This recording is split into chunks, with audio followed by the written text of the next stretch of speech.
Okay.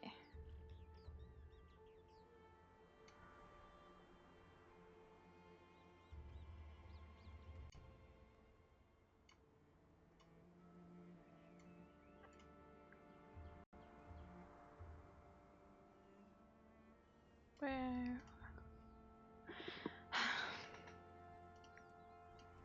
Where the heck is what I want? Hmm.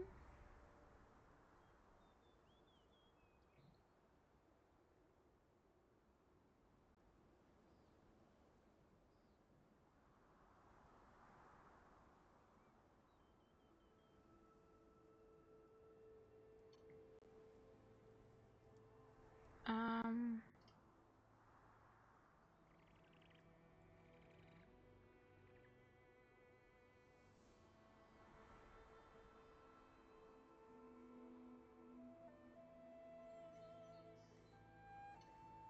Am I crazy?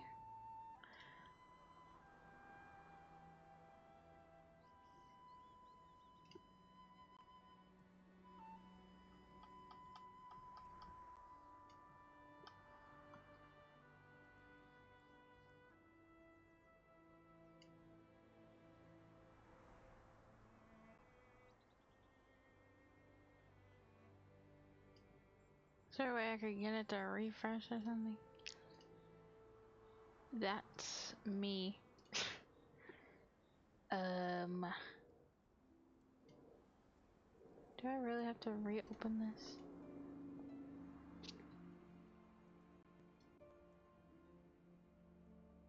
Oh, it's like artifacted to hell anyway. Hold on.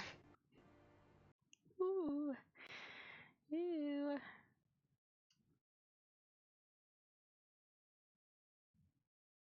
Thought I had my stuff together. I don't.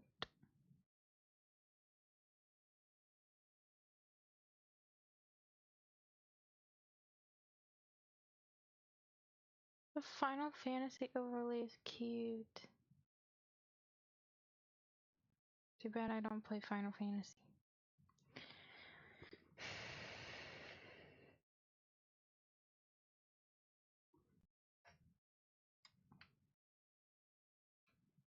I've only played. What one have I even played? I've played. I don't know if anyone has played this one, or many people. If many people have played it, rather. It's one of the ones. Oh, Crystal Chronicles. Isn't it My Life as a Dark Lord?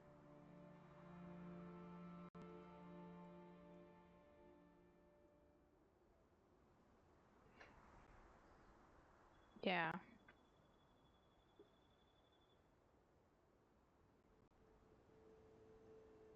I don't know. Maybe it's because I played it as when I was very young, formative years.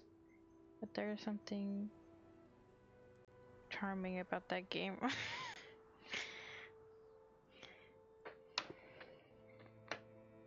It's literally just like tower defense game. Okay. I gotta pull this up.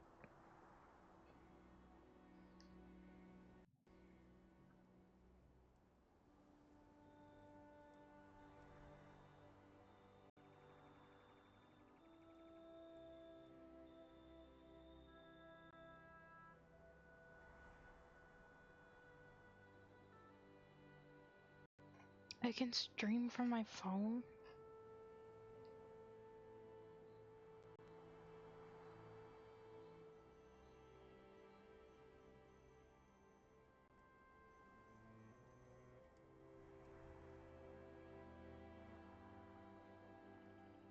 Okay. Let me just see if the audio works real quick.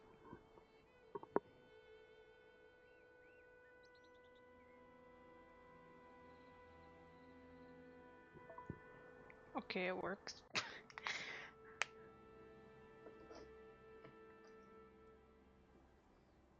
um...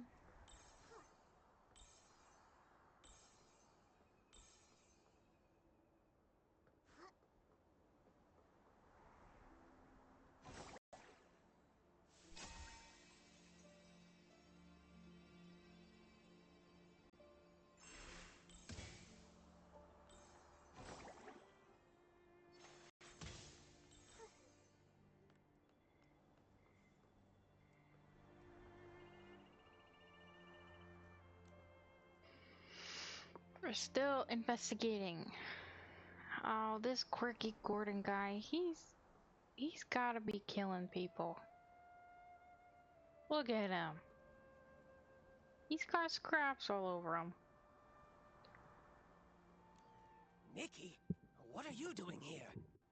Because you're a suspicious... You're a person of interest in my case.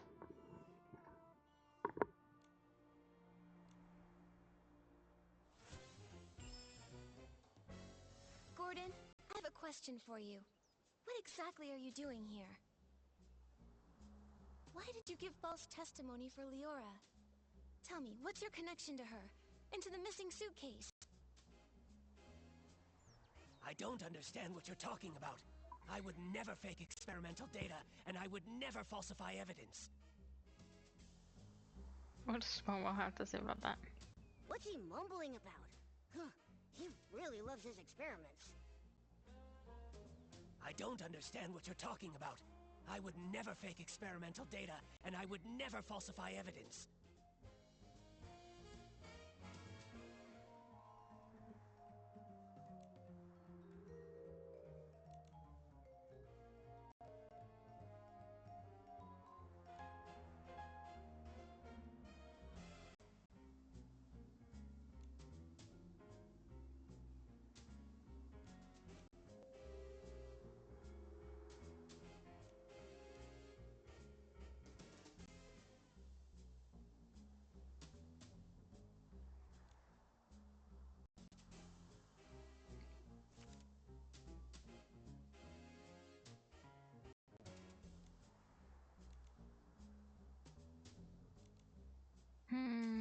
Maybe this. What are you showing me this for? If it is nothing... I don't understand what you're talking about. I would never fake experimental data. What's he mumbling? I don't understand what you're talking about. I would never fake experimental data, and I would never falsify evidence. Might get got for this one. What are you showing me this No. for? If it is nothing in... I don't understand what you're talking about. I examined the fabric seriously, just as Jenny asked me to. They were full of whim. Very interesting. Great subjects for experimenting. What's he mumbling about? I examined the Momo, fabric you have seriously, nothing to just say. as Jenny asked me to. They were full of whim. Very interesting. Great subjects for experimenting. After I applied the Dawn's first light detergent, I saw a PC arranging the venue at the barrel home. You say it was Leora, so then it was her.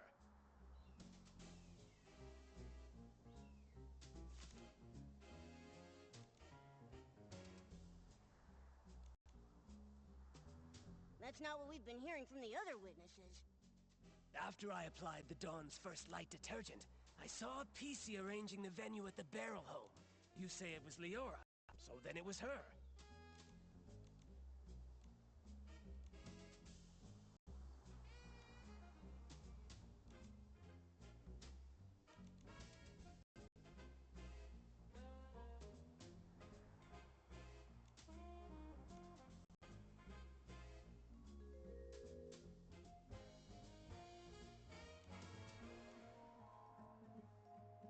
I might fail at this one.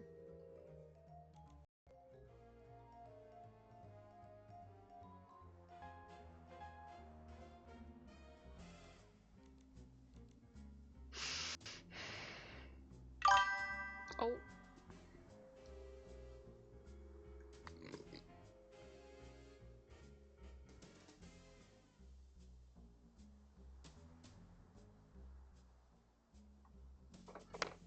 Hold on, let me...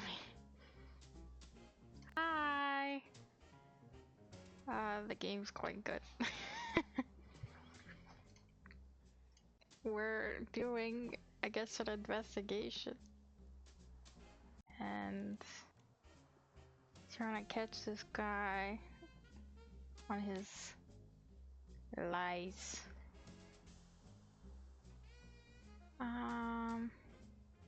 I'm kind of bad at this.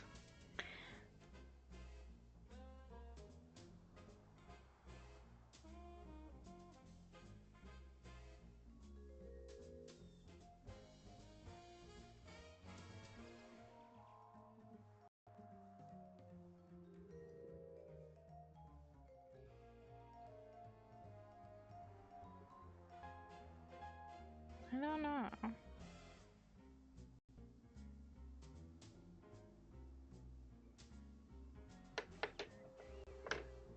What have we been hearing from the other?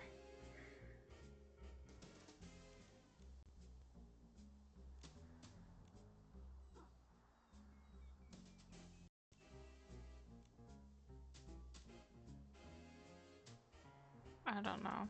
What are you showing me this for? If it isn't... After I applied the Dawn's first light I detergent, might fail. I saw a PC arranging the venue at the barrel home. You say it was Leora, so What then it was her. contradicts that?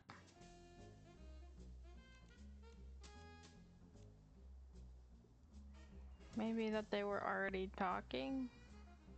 What are you showing me this No. for? If it is nothing in... After I applied the Dawn's first light detergent, I saw a PC arranging the venue... I might have to restart. Nikki!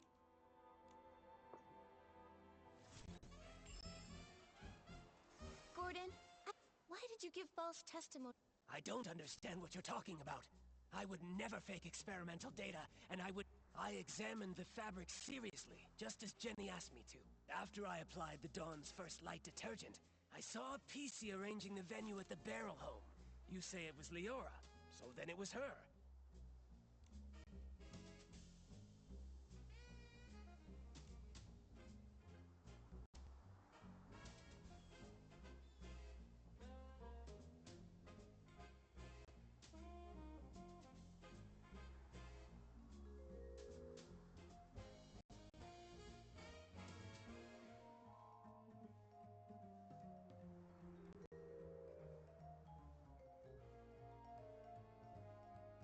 Oh my goodness, it says there's 3 other people here. Where did y'all come from?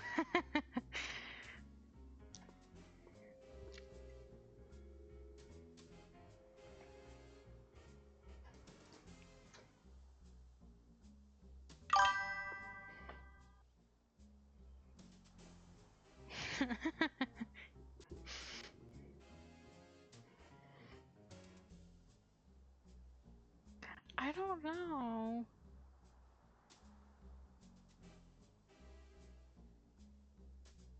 What are you showing me this for? If it is nothing... After I applied the Dawn's first light detergent, I saw a PC arranging the I don't venue know at what. the barrel home. You say it was Leora, so then it was her.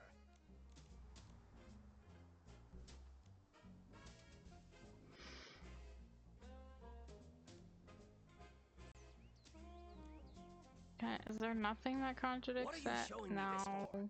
If it is nothing... After I applied... Ugh! This bluff bet's tougher than I thought! Nikki, let's hit him with the evidence! Tear those lies to shreds! Momo, I'm trying. I don't understand what you're talking about. I would never fake experimental data, and I would never falsify evidence.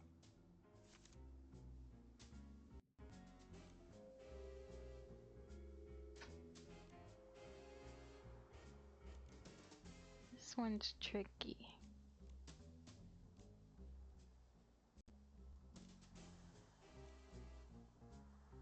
I examined the fabrics seriously, just as Jenny asked me to.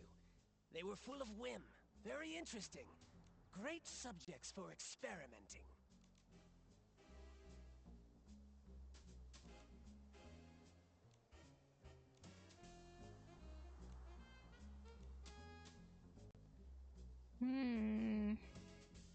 I really don't know.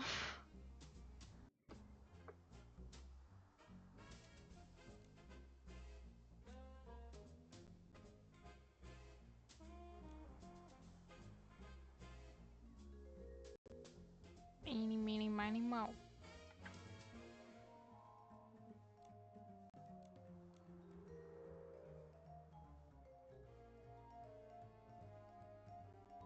After I applied the Dawn's first light detergent, I saw a PC arranging the venue at the barrel home.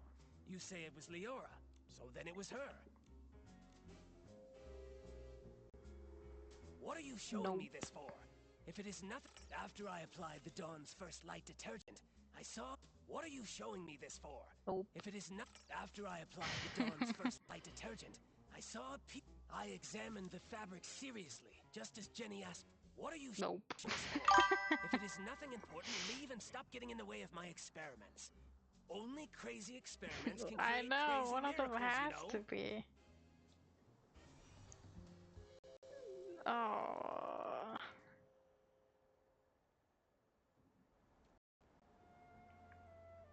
Good jeez.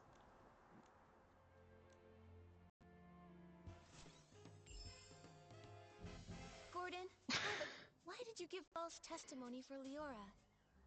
I don't understand what you're talking about. I would would never fake never. experimental data, Would and I would... never. What are you showing me this for?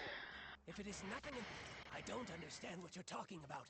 I would never fake experimental data, and I would never falsify evidence. My hot take is hating the detective quest. Oops.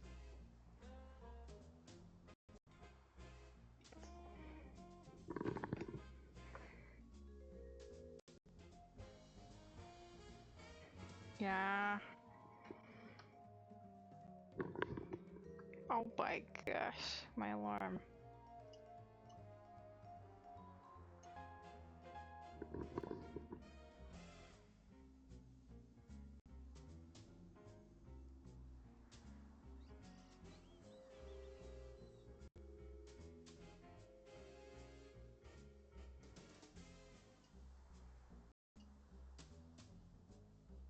Let me just ban this person real quick. They're trying to advertise in my chat. Oh.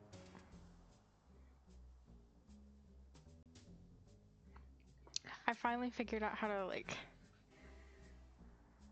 ban words. So half the people that come in here are just like, cheap, buy cheap followers. I examined the fabrics seriously, just as Jenny asked me to. They were full of whim, I very don't interesting. know. After I applied the Dawn's first light detergent, I saw a PC arranging What the is venue at the off? barrel home. You say it was Leora. I feel like I've tried Then it every was single her. one. Oh. Is that so? Mr. Leon doesn't seem to agree with that. On that day, he also saw Leora. Except, it was near the scene of the missing suitcase. Nikki saw that, but I didn't. What? Could such a coincidence actually occur? This is a disgrace to my experiments. First try.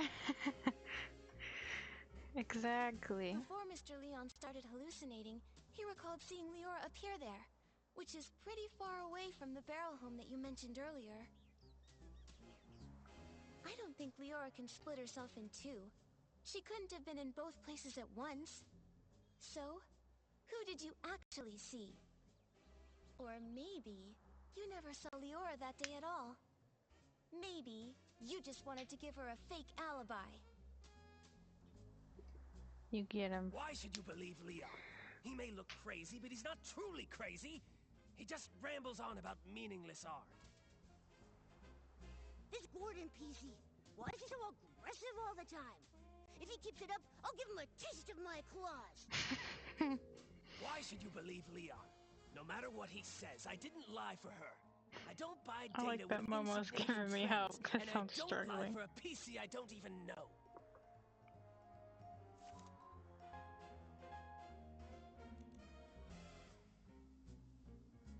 Shh, you're driving me crazy. My experiment with crafting pieces is nearly successful. Stop distracting me with this nonsense.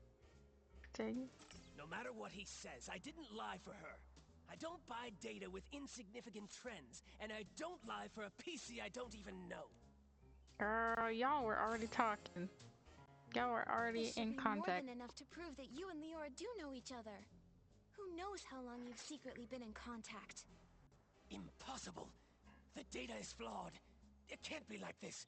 It can't be. Stop denying it. Why are you hiding your connection with Leora? Why risk giving her a fake alibi? Why are you disrupting our investigation? You'd better have a convincing explanation. If not, I'll hand you and Leora over to Jenny and the others as the prime suspects for the missing suitcase. And for the murder of Madame Julie. First try.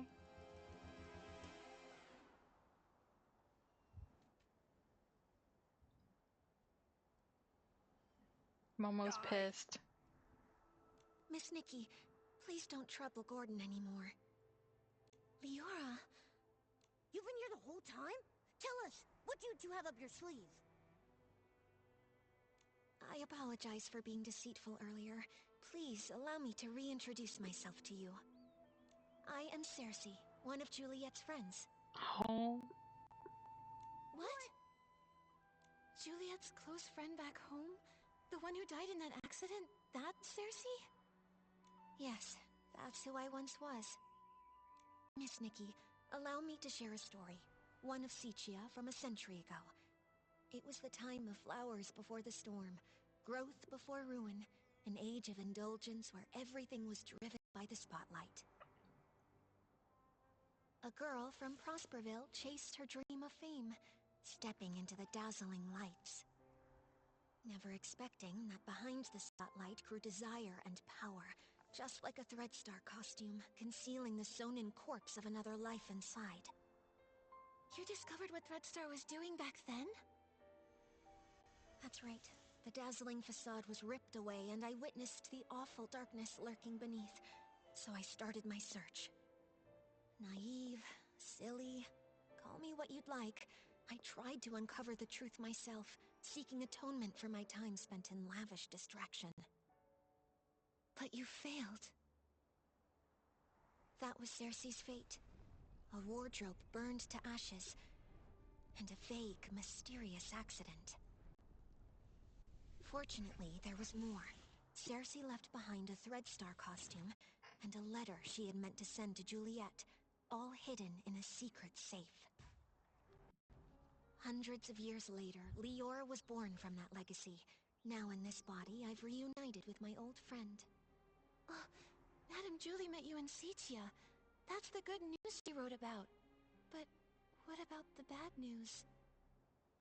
The true evil of Threadstar still has not faded.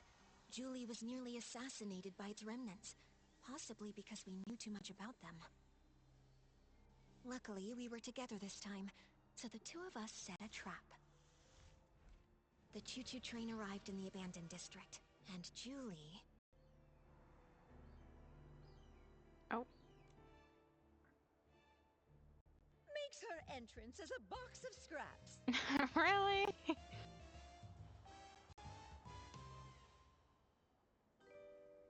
Madame Julie, you're alive? Darling, I may be old, but I've still got death beat. I won't go down before we catch Threadstar's remnants and avenge my little Cersei. Don't get too excited. Don't forget, right now you're Threadstar's biggest target. Oh, trust me, I'm well aware. They somehow think they still have me cornered, but that's all right with me. Faking my death is bound to turn the tables and smoke them out once and for I all. like how her little feet is So, like, that box of fabric her is... feet are like copper coins. It's my experiment. I'm infusing it with whim, Also, mimicking PC's old fabric. buttons. All part of the experiment. Gordon really is a crazy genius, isn't he? This has all been the performance of a lifetime, thanks to his brilliance. My apologies, Miss Nikki. We didn't want to drag everyone into this plan, so we hid this from you. Gordon's false testimony was meant to divert your investigation away from me. Well, I also owe you an apology. I'm sorry. It's okay. I'm just still processing all this. Given how complicated this is, I understand why you kept things secret.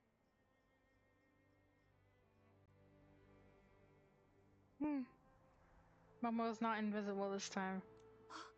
The one who stole the suitcase is very likely a remnant of Threadstar. Precisely! My dear, you're a remarkably smart girl. You exposing this little scheme isn't a failure for us at all. Don't worry, we're not just sitting around eating bonbons. Gordon is helping develop a reagent to keep tabs on the suitcase, and friends from Prosperville are gathering the materials. The end of the storm is the prelude to a clear day. He deserves to be seen.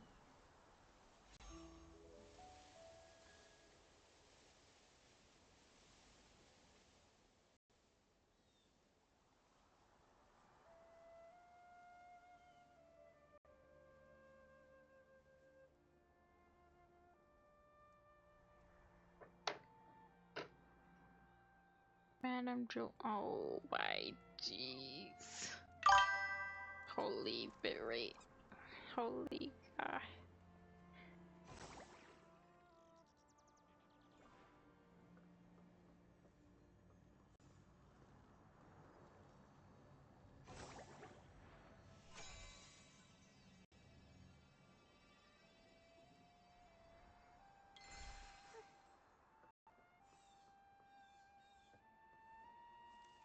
The Silvergale's blessing always prevails. I knew we could count on our village friends. They have collected so many berries. That sound. Is that Gordon's cousin coming? Hey, why the outfit change? I gotta say, that straw coat actually suits you. You kind of remind me of that famous lady. Oh, right! Like the legendary Madame Julie. Raggy, take another look. Isn't that Madame Julie herself? Oh, I'm sorry, little Raggy. I had to disguise myself as Gordon's cousin and stay put if I wanted to hide from Threadstar's hunt. I even kept this from the Volunteer Corps. These problems all started in Sitia, and I didn't want to drag every citizen in the abandoned district into it. Wow, you hit it so well! Trying to I log didn't notice into a my thing! Twitch. Wait, did you say hunt? And what is Threadstar? And how dare they go after Madame Julie? Oh, if I couldn't pull off that role, how could I ever claim I was an actress before? The story of the hunt is a long one. Threadstar's been around for hundreds of years. If it hadn't been for Yarny, I wouldn't have suspected they were still active. Yarny? Have I? Oh The yeah. same one you mentioned in your journal? What was The it? reason you wanted to visit I've Sichi? used the code. The very Nikki's same! He would send full moon letters gift. now and then showing me the new detergents he'd learned about over the past few years. But a few months ago, Those diamonds the immediately letters got suddenly spent. stopped. What does Threadstar have to do with... Wait, could Threadstar have taken Yarny?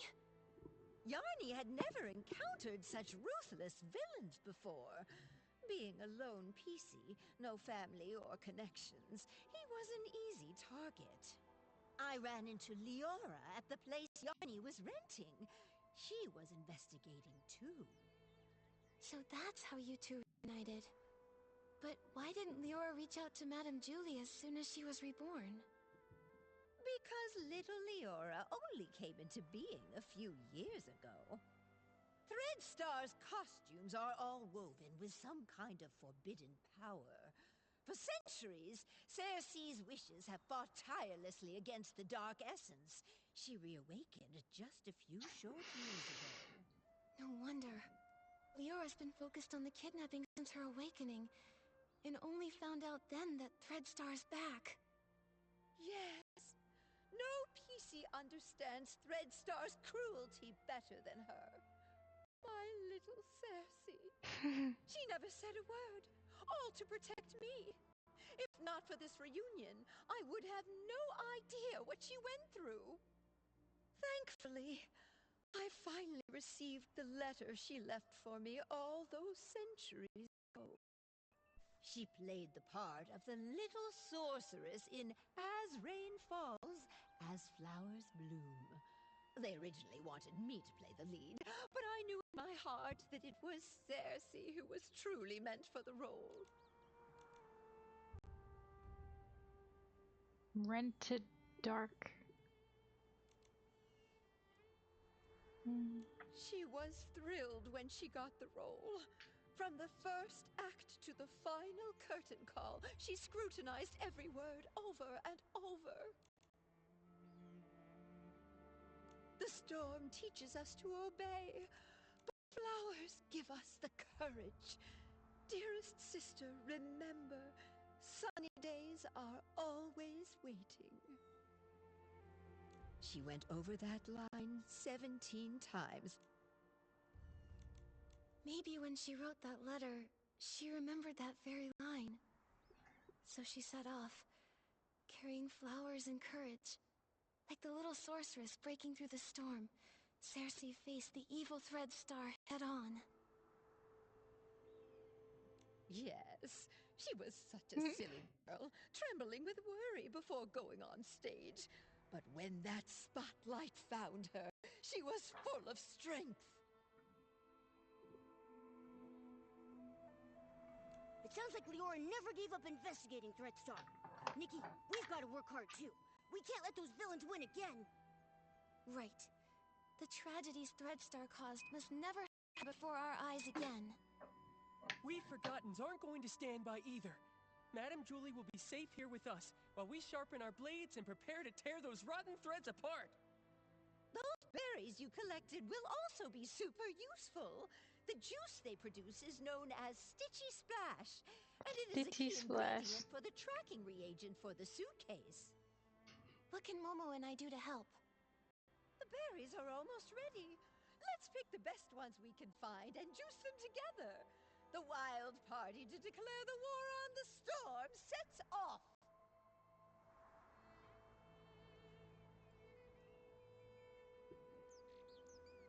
I might open this again.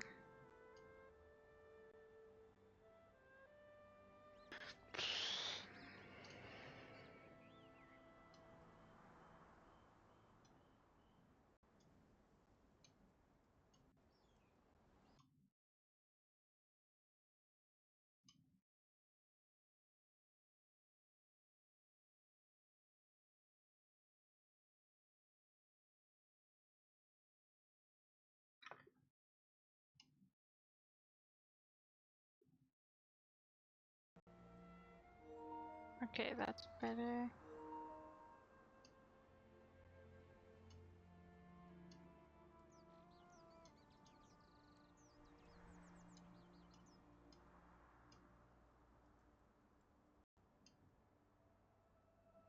Oh, oops. Okay.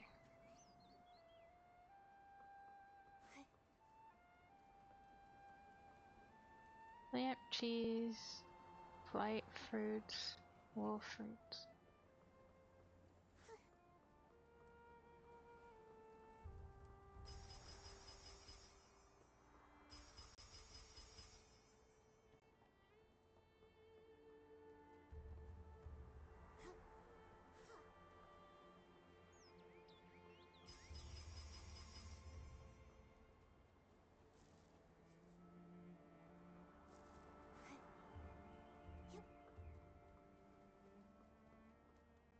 Oh, wow! Nikki's got great taste! Now that we've got the berries, it's time to press the juice. Listen, my darling. Only by dancing as a duo with passionate burning souls can we help these shy berries fully loose and join our wild party against the storm. Nikki, are you ready? As ready as I'll ever be. I'm ready. Let's start right now. Oh no, I'm going against the great Madame Julie.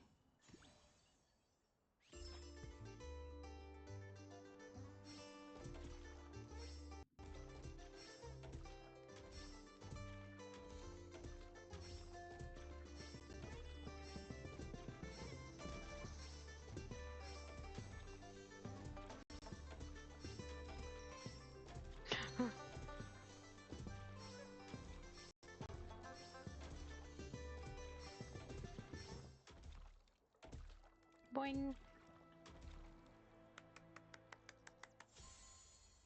Momo's my biggest hype man. Oh my goodness! I feel like I'm getting younger with each and every step. Nikki, dancing with you is even more wonderful than that final curtain call back in Sichia. Look, we successfully pressed some of the Stitchy Splash juice. This should be enough to fuel Gordon's craziness. Well done. Once we've unraveled Threadstar's rotten threads, I'll throw a Ripple Estate soiree so grand, and the Forgottens will definitely be included. I really want to go, but I haven't really gotten to know everyone, and I'm all torn and tattered. If I join the Ripple Estate soiree, won't I embarrass Madame Julie? Dear, there are no strangers at the party, only friends you haven't gotten to know. Besides, what's a little wear and tear? I once showed up to an awards ceremony wearing a dress with a big rip.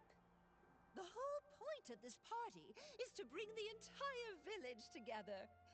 Even that old stubborn Gordon told me the idea was Ripped his fantastic. pants. Madame Julie is right. You should come. Everyone wants to get to know you. I'll get plenty of dance moves ready. We're all looking forward to dancing with you. Momo and I will bring the Stitchy Splash Juice to Gordon, so he can finish the tracking reagent and catch those Threadstar threads sooner.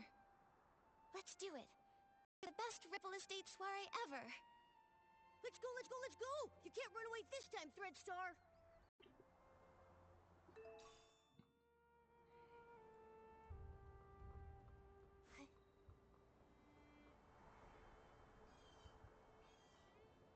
Let's go, let's go, let's go. Oh wait, I need to go unlock this.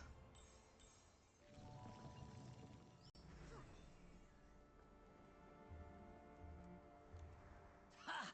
Just a bit more craziness, a bit more inspiration, and a bit more...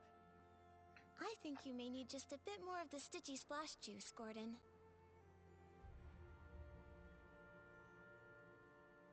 I did it! Finally! This reagent is a tiny miracle that will make every piece's heart skip a beat! Gordon, you did such a great job! All thanks to Julie, who handed me a whole box of blings, plus the Floragale cloths she'd kept for years. Without Gordon's them, still kind my of a progress freak. wouldn't have been nearly this fast. The deal is finally settled! Deal? What deal?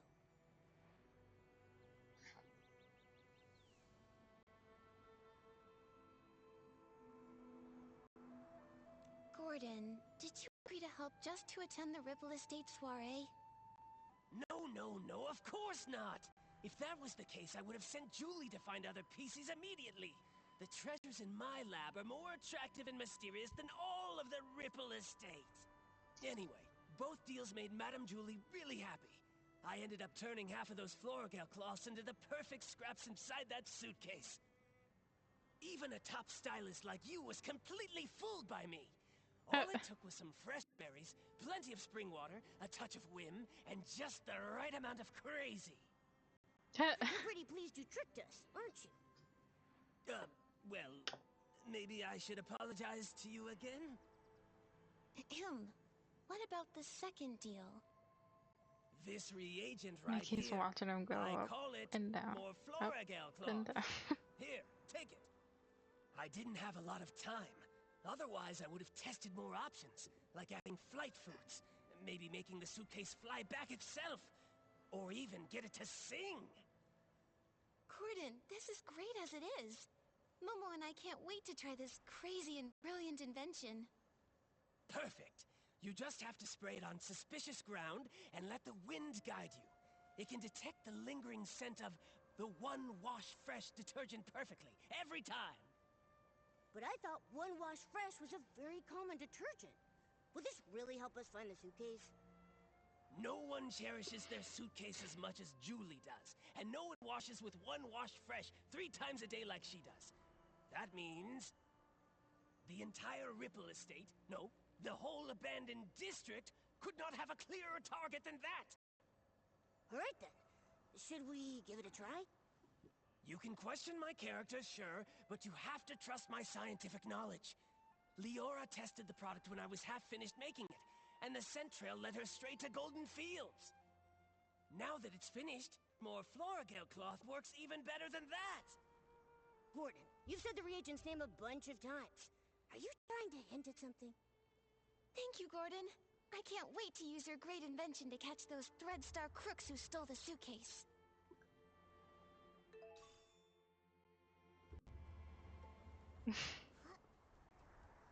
Oh my gosh. So I have not really gone over here.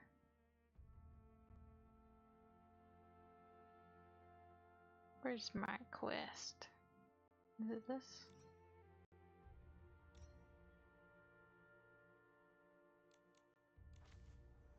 Oh.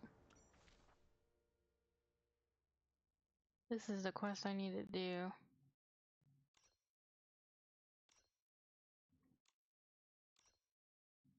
Pursuing evil things.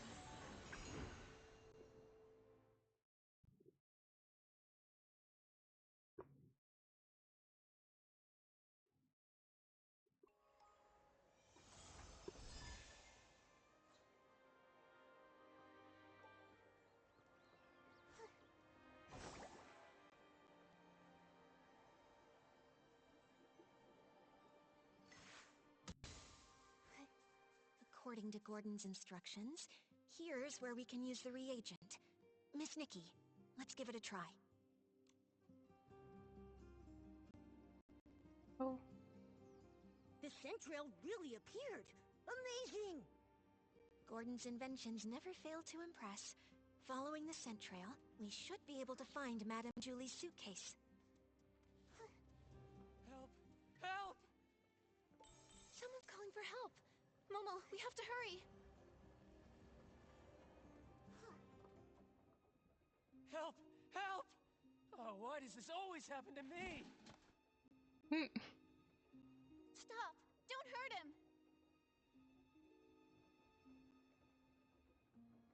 Now then, why did you attack Benny? Who are you? If you don't answer, we'll have to treat you as a suspect and detain you.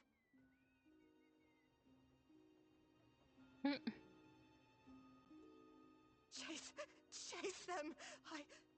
Kidnapping. Kidnapping? What do you know?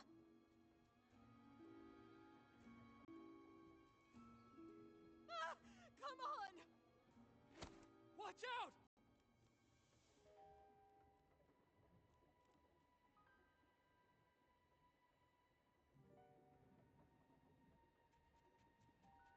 So Ugh, awkward. still couldn't catch her. It's okay. We have plenty of clues. We just need to keep investigating. Come on, we should go check on Leora.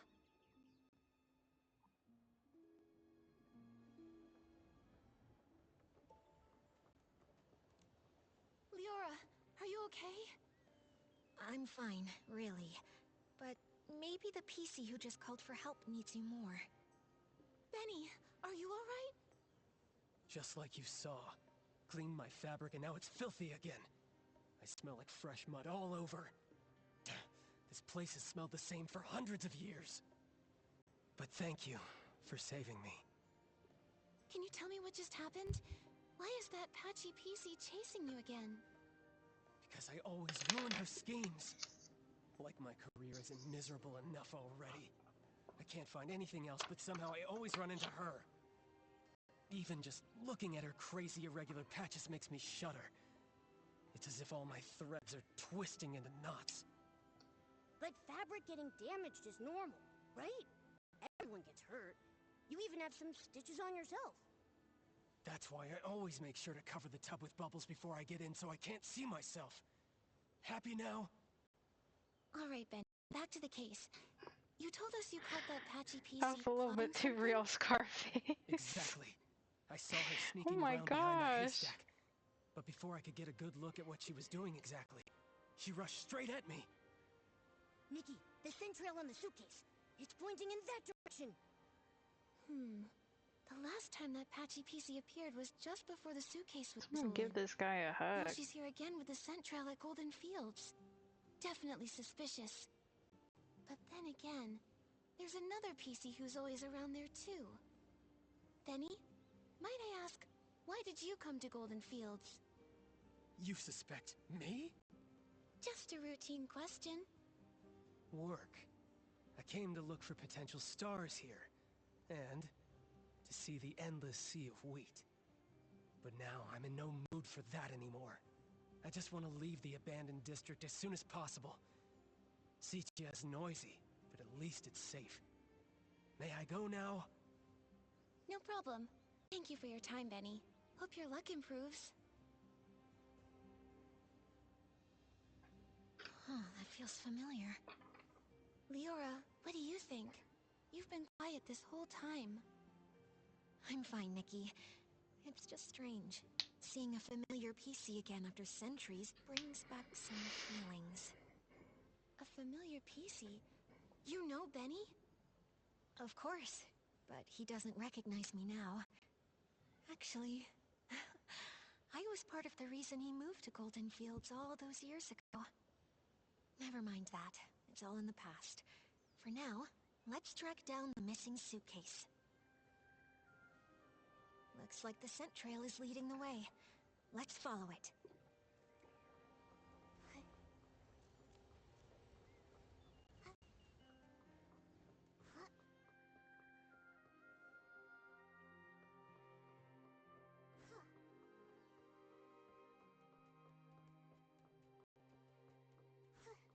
The quality's worse today, I feel. That's Madame Julie's suitcase. It looks like the thief got away. Leora, let's check around and stay alert. This fabric must be from Gordon's experiments, right? He even left a piece behind. Seems like the thief was really in a rush. Which means we must be getting close. If we can figure out their next move, we'll catch them for sure.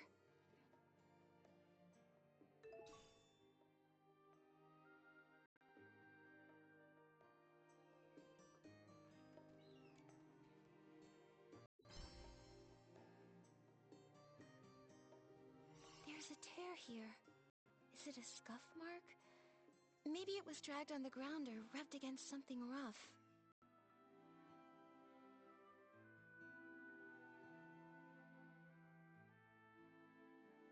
The scraps of cloth are gone.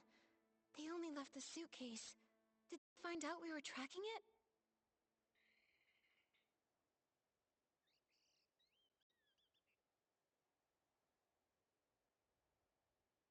Hmm.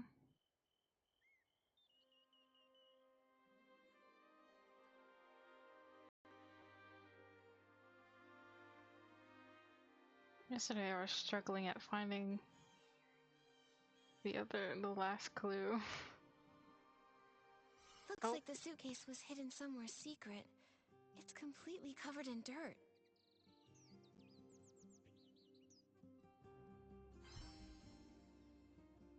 Whether they tried to hide the suitcase or run away with all the scraps, the thief was clearly in a hurry. The suitcase is covered in dirt and has a scuff mark. Madame Julie's gonna feel awful when she hears about all this. Nikki, how did the thief know we were tracking the suitcase? They just abandoned it and ran off with the scraps. Could it be that Patsy PC? She did mysteriously dash off the moment we spotted her. Maybe she came here afterward to get the fabric. That's possible, but maybe the thief heard the noise from our scuffle and decided to run away from the scene. Either way, the thief risked it all to take the scraps, which means their true target has to be Madame Julie's fabric. What exactly is Threadstar up to?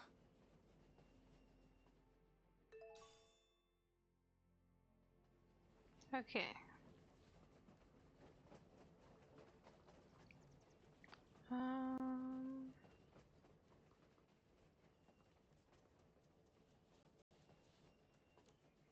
This looks like Threadstar's ledger. It really was them who stole the suitcase.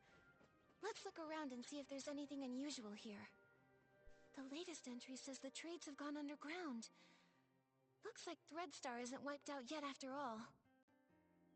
Although their public forces were struck down by the Kingdom Guards, their remnants are still operating in secret, kidnapping more PCs.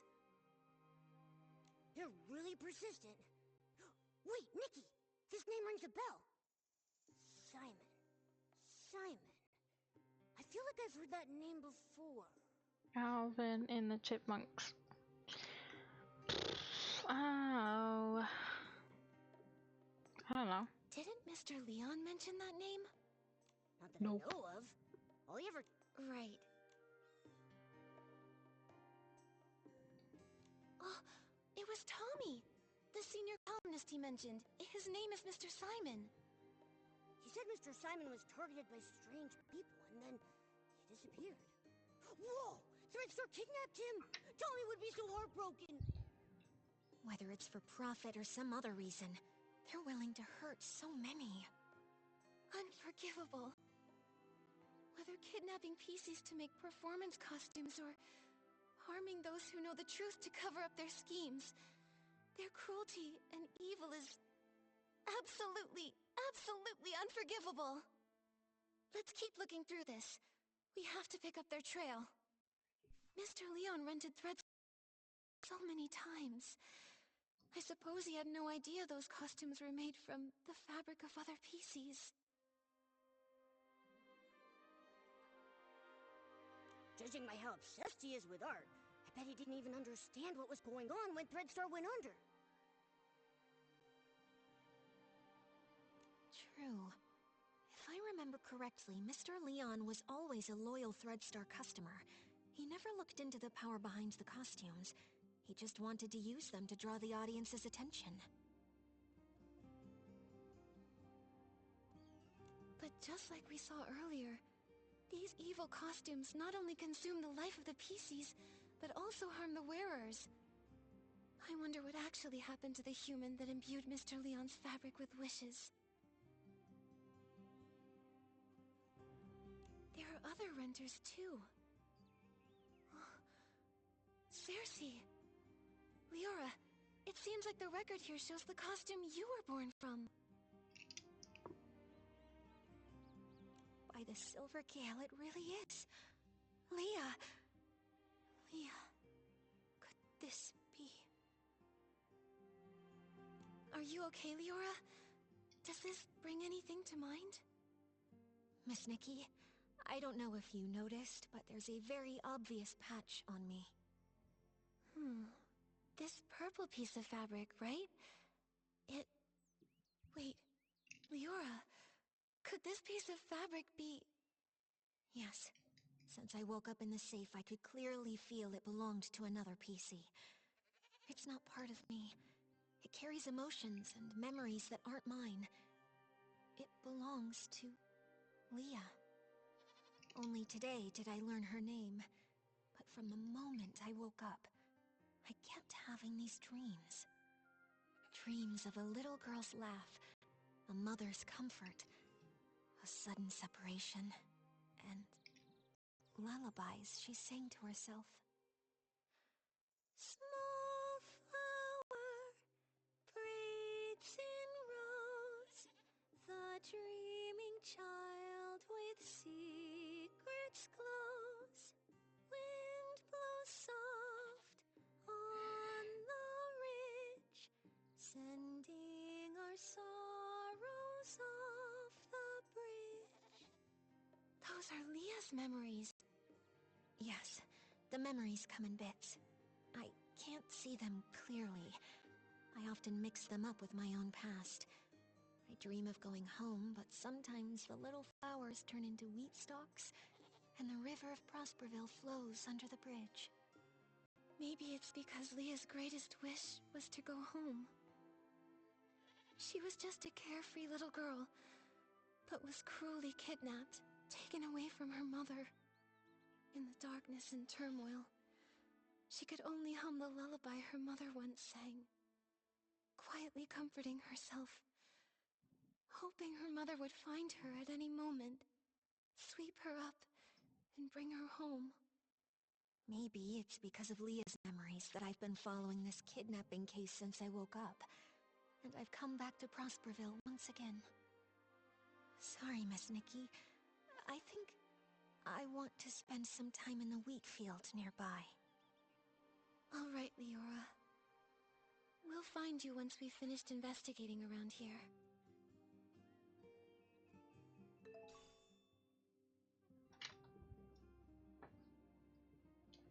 Dang. Oh my gosh, it got worse again.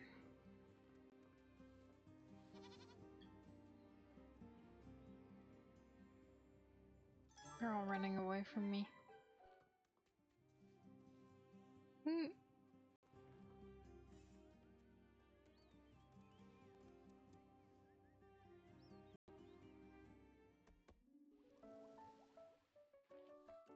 Oh my good. I don't. I'm gonna restart it again. Ugh. So annoying.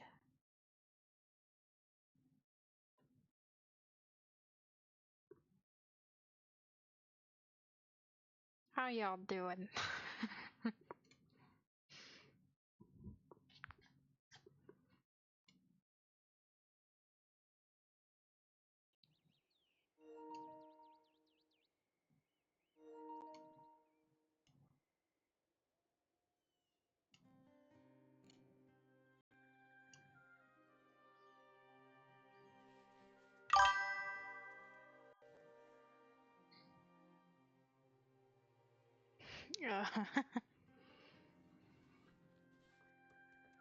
Yeah.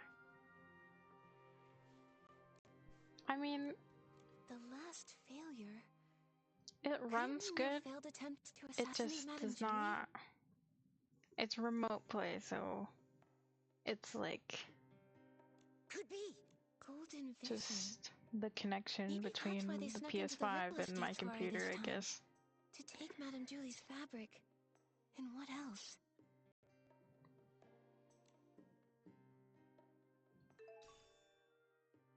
I wonder if streaming just straight from the PS5 would be better, but Why are there grain trays here? I don't think wheat stalks usually get processed here. Could it be for feeding the birds? Some of my bird friends love this kind of grain, especially spread out and dried. bird Believe it or friends. not, it's actually pretty tasty to them. I see. But do other PCs leave the grain here for the birds? Probably not. If other PCs came by a lot to feed those birds, our culprit probably would have been discovered by now. I can't imagine they'd want to hide Madame Julie's suitcase in a risky place like this. especially with so many PCs around. So maybe it's the thief feeding the birds. Could be, but it sounds so strange. Poisoning the detergent, stealing the suitcase, maybe trying to harm Madame Julie, but they're gentle enough to feed the birds? What exactly are they thinking? I don't know. Whether human or PC, I suppose someone's thoughts can get pretty complicated. Anyway, these grains are evidence. Let's take just a little bit back with us. Leave the rest for the birds. If they come back for a snack, they'll find something tasty. There probably aren't any more clues here, but we still don't know where the thief ran off to.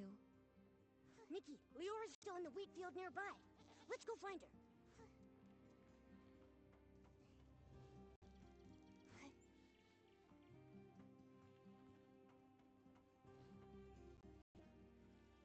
The heavy wheat bows low with grace, counting grains as winds embrace. Oh wind, please look and see the shining stage, tall towers free. Leora, are you feeling better? Thank you for asking, Nikki. I'm okay. I just remembered some things from the past. Some things from Prosperville? I heard you humming The Heavy Wheat Bows Low. Yes, back then I was a cheerful village girl. I made up this little rhyme myself.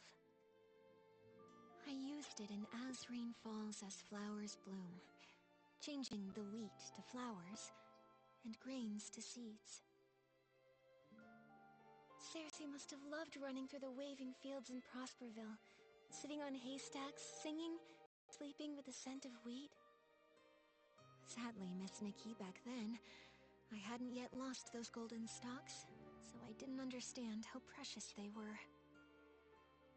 I was just tired of my unchanging hometown, dreaming of the big city people talked about. So I stood here often, wearing the outfit I designed. I pretended to be a scarecrow. I called to the wind and birds, hoping to catch news from afar, like the little sorceress, craving sunny days but too afraid to face them. A stage wider than any room at home, and spotlights even brighter than the sun. I wanted to see what they truly looked like. By fate's design, as I wore that very outfit, Benny chose me. Wait, so it was Benny who discovered you! Maybe he isn't unlucky after all. No wonder Benny returned to Golden Fields this time to scout the next star. He must have recalled Cersei's success back then. Success? Maybe. Back then, Benny was so ambitious, determined to shape the perfect star. He said he'd be my agent, helping me become a great actress and see the bustling world beyond with my own eyes. So I left and never returned. There's nothing wrong with yearning for a distant, glamorous life. I believe that Cersei never meant to leave forever. She just wanted to see another world and explore more possibilities. Yeah, it was that wicked Threadstar's fault you never came back. Yes, I don't regret setting out on my journey, but I do regret never knowing which direction to take. Actually, I got tired of entertainment fast. Loud but hollow plazas, suffocating parties. So boring compared to an afternoon lying in the wheat fields. But becoming a star is quite a worthy dream, don't you think so? If I didn't chase that passion, then what else would I pursue? So I never stopped. I understand that. It's like being blown along by the wind, unsure if it's really the direction you want, but by the time you realize it, it's already too late to stop. Oh my god. Exactly. I uncovered Threadstar's plot and was drawn to this new, unexpected force. Then, I searched for the truth. I died, He's making me was existential. reborn, and I began to dream. Dreams of wheat fields, dreams of spotlights, and Leah's dreams. I searched for my own dream through countless others. Leah wanted to go home, but what about me? Small birds chirp away. With stalks of wheat they sway. Oh, birds, help me find. Find the sunrise where I began. Leora! Find the last of the crossroads.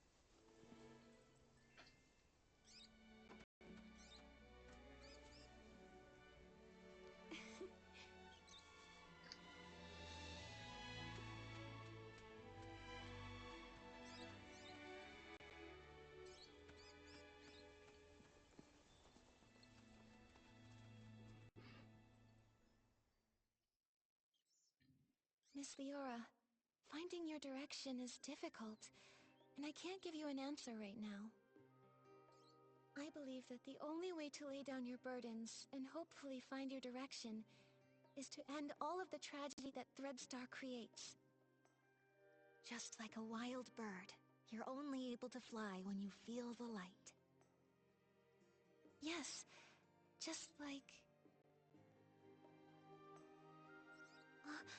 a bird! Miss Leora, since that Threadstar thief once fed the birds might know where they ran off to. Maybe the birds do know the way. My friend said the set reminded her of Tinkerbell, and that's why she likes it. I never want Leah's tragedy to happen to anyone ever again. This outfit has the ability to call the birds. Let's give it a try. After all, we must find that thief. My inspiration came from the wheat fields, and it's only within these fields that this outfit is able to access its full power.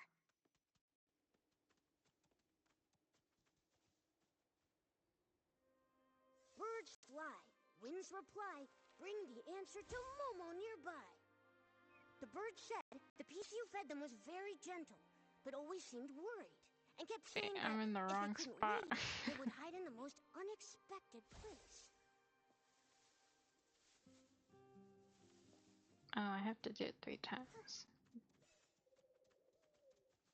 Birds fly, winds reply, bring the answer to Momo nearby. Wait a sec, this Barasson said it saw that PC dash away. It chased them halfway across the ridge, but still couldn't hold them back. That PC comforted the Barasson, saying they would hide where many PCs gather, and they promised to return with the tastiest grains for them.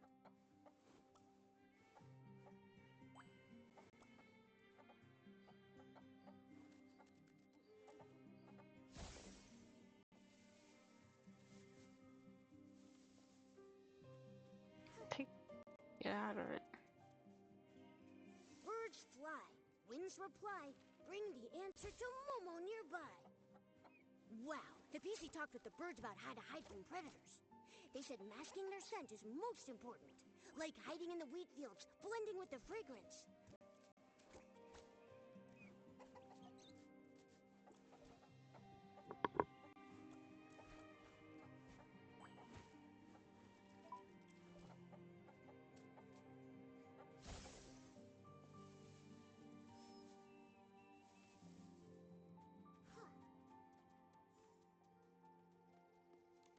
So the birds saw that thief. They hid in a secret spot where many PCs meet, and they most likely hide within fragrant depths to mask their scent. And it said they would hide in the most unexpected place. I see. Miss Nikki, where do you think that place is?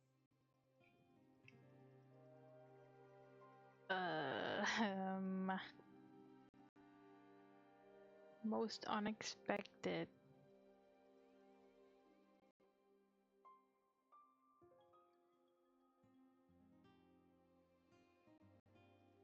The Market of Mirth is the busiest place. Could the thief have blended into the crowd there? But there isn't any fragrance over there. And it doesn't seem like an unexpected place to hide. Good point. Give me a moment. Oh, it's Ripple Estate!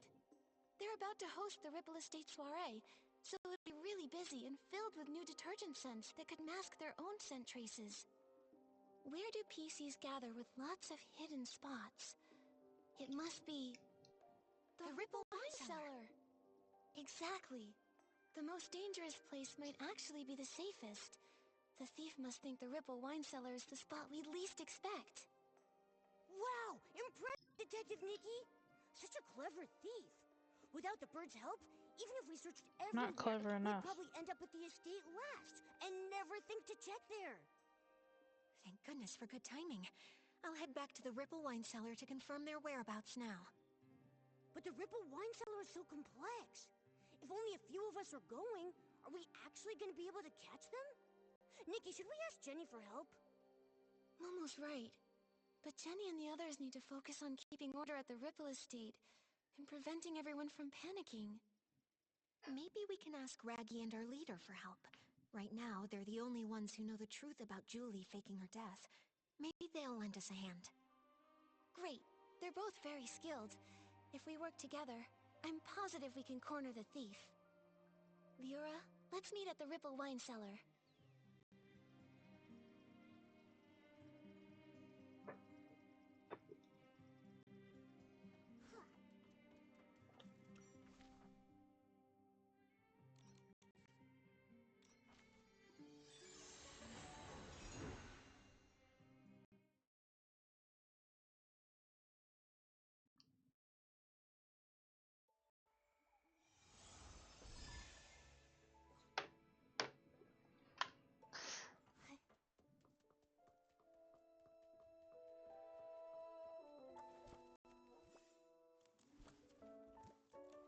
The moment is finally here. Don't worry, Leora. Gordon just reinforced my buttons for me, so I'm feeling super strong. With one punch, I'll make that thief's seams burst wide open! How's everyone doing? Have all the staff inside of the Ripple wine cellar been evacuated to safety? Yes, it's already been cleared out. They said they saw a PC escape through the side door of the Ripple wine cellar. The layout of that production track is very complex, so we must be extra careful. No time to waste. Leave the pursuit of the Threadstar remnants to me. Nikki, I'm coming with you. You shouldn't face Threadstar's evil alone. I'm in too! Then I'll stay here and guard. If that brat tries to make a break for it, they'll get a face full of fist!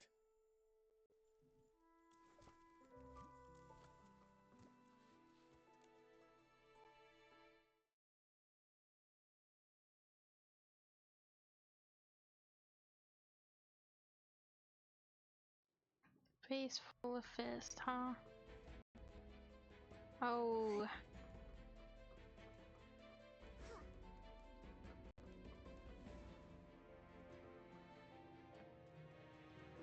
I don't know what I'm supposed to do.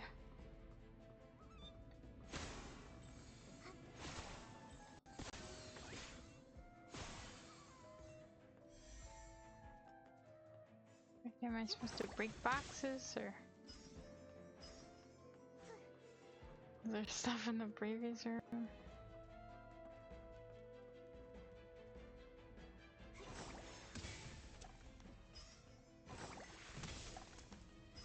I don't know.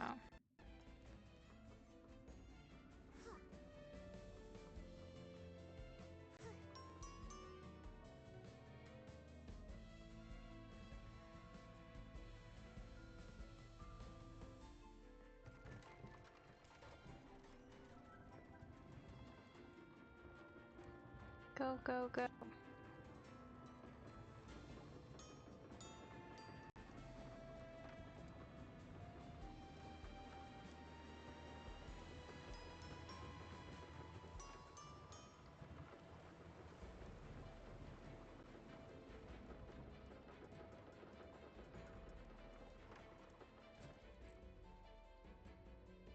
So it's been you all along.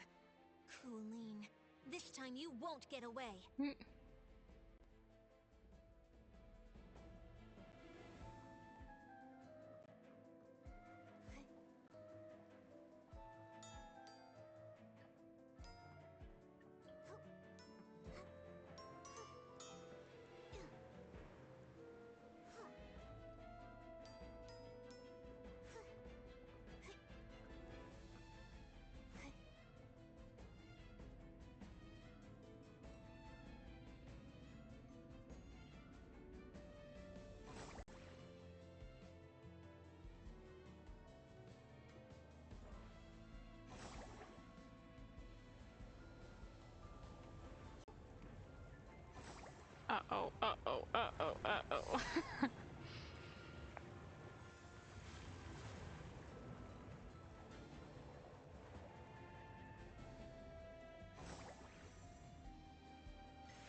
Oops.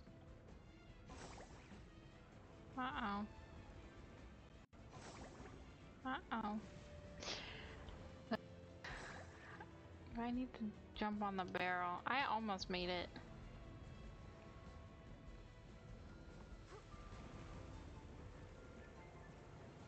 Oh, it's rolling!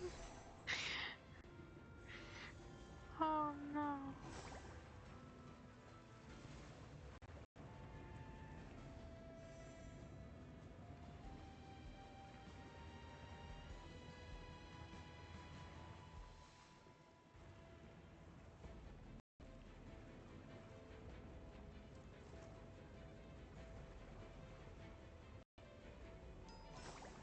Please, please. Okay.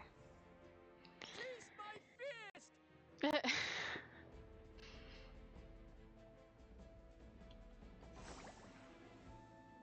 What?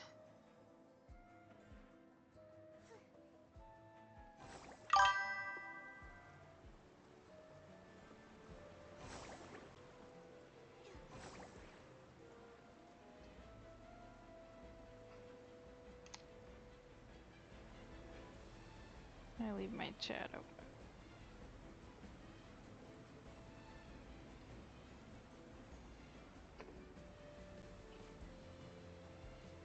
Hi.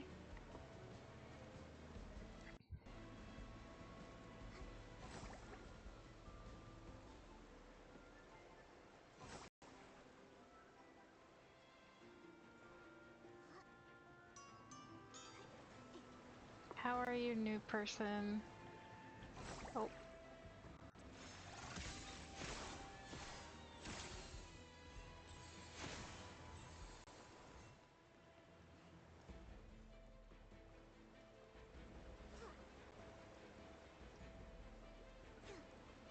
Dark room.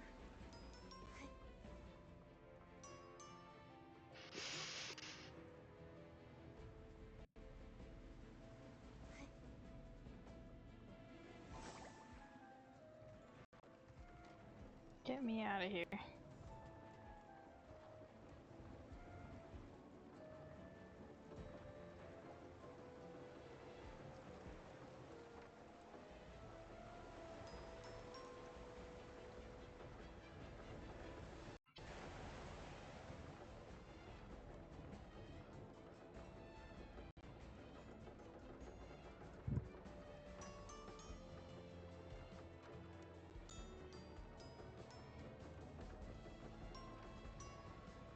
Oh my god!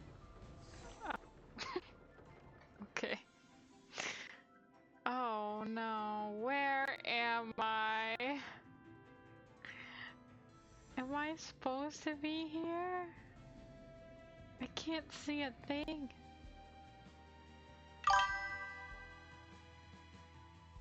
Am I supposed to be here? I don't think I'm supposed to be here. Oh no. Oh no, I think I clipped through the map. Oh no. How did I manage this?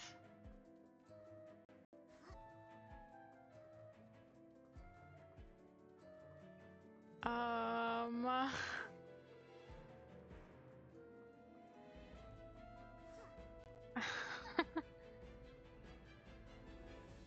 Guess I'll enter the void.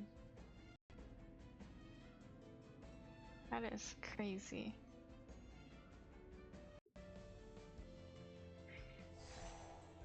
Oh, I'm stuck. What's happening? Where are we? I don't know, Momo. Is this a beginning? Oh my god, it's a beginning. I gotta speed through this. That was crazy.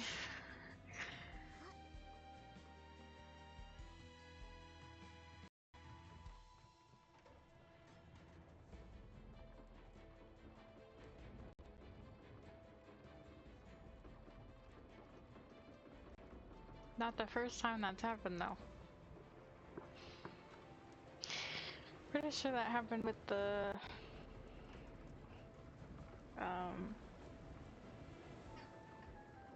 what is it, the opera singing mannequin place quest line? So it's been you all along. Colleen, this time you won't get away.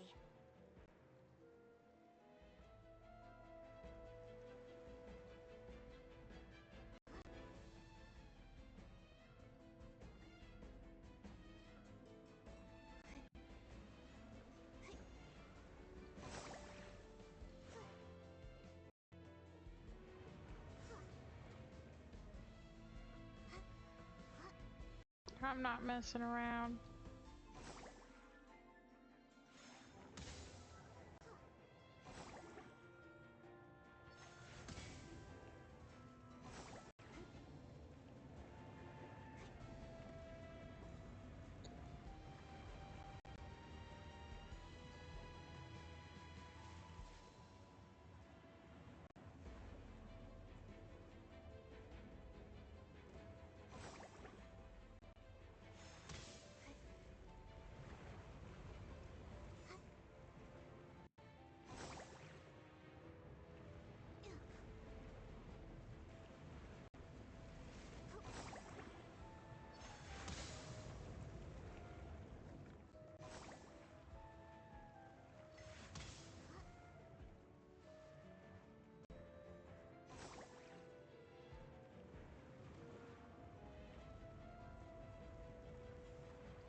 Taste my fist!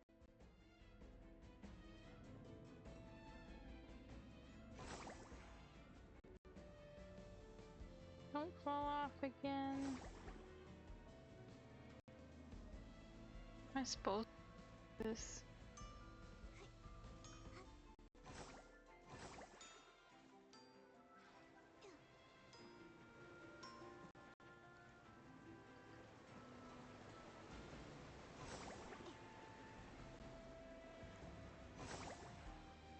Wait.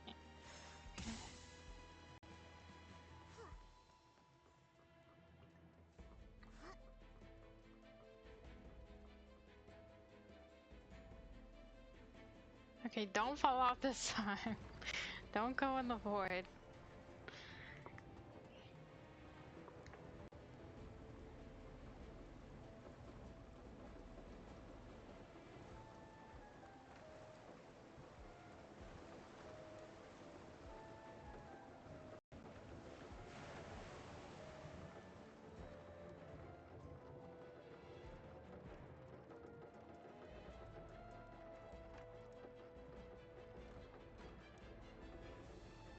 So terrifying.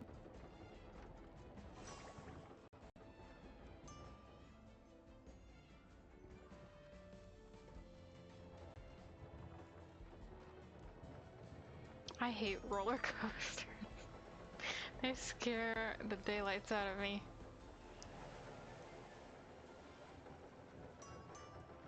Oh my god! Okay. Oh my god.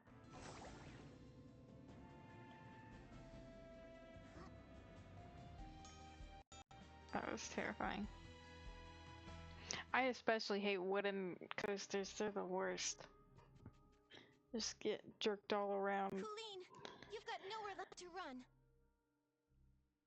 Tell us where the fabric is, or do you want to taste my fist again? This just resorts to violence. Finally, we've got you. Your Threadstar goons have been so cruel to the PCs. Now it's time for you to pay. Spill it! How did you poison everyone? And how did you steal the suitcase? The entire time the suitcase had been stolen, you were with Tommy and Pommy. Right! Spill it! How'd you pull it off? Nikki, we've been tricked. Those rascals actually dared to come after us, and they even injured Julie! What? Julie is still alive. No way. But the suitcase thief is here, so who's going to attack Madame Julie? You've got accomplices, don't you? You're not the only Thread Star remnants hiding throughout the Ripple Estate.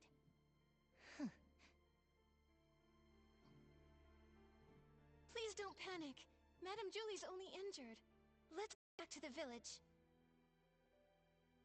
As for you and your accomplice, neither of you are getting away. You get him, Momo. Oh.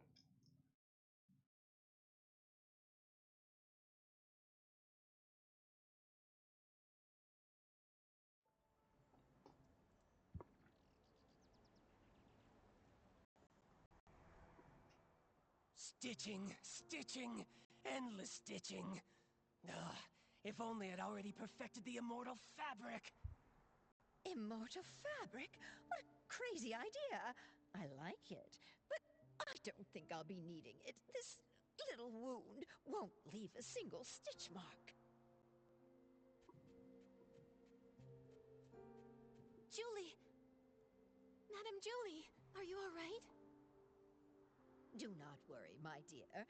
If you ask where I was hurting the most, I would have to say not being able to use the strongest detergent for a while was truly heartbreaking. You always make it sound so easy. What exactly happened? Who did this? I'd have to say I was pretty lucky, if it weren't for my friend over there. Her again? Madame Julie, are you saying that she attacked you? She saved my life, dear. Earlier, a swarm of Esslings suddenly appeared in the village. Julie said they were after her. She told our leader to protect the others, then drove the Esslings away. Then, there was some sudden commotion that shook the windows open. I quickly floated over and saw Julie injured, with this PC lying beside her. Even I couldn't see exactly what happened. Luckily, she was fast and agile. She suddenly darted out from nowhere and pushed me out of the way. Thank you very much, my dear friend. She actually saved Madame Julie. We never even got the chance to speak with her properly. Who is she really? And what is she trying to do? Gordon, is she badly hurt? Can you fix her?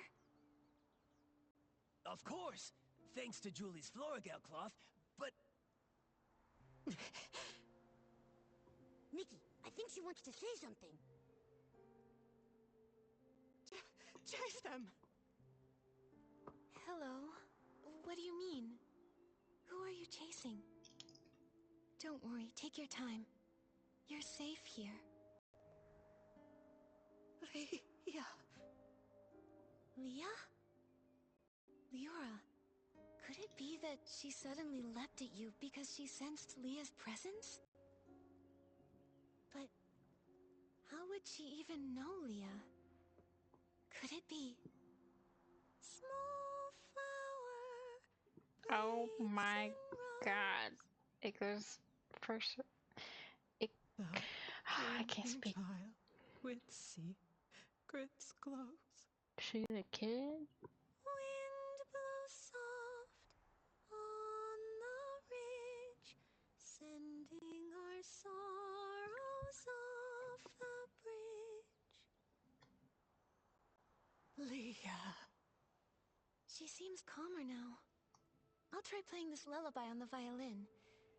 Hopefully, she can Where's the rest mom? peacefully in the music and dream without any Doesn't pain. really sound like a kid.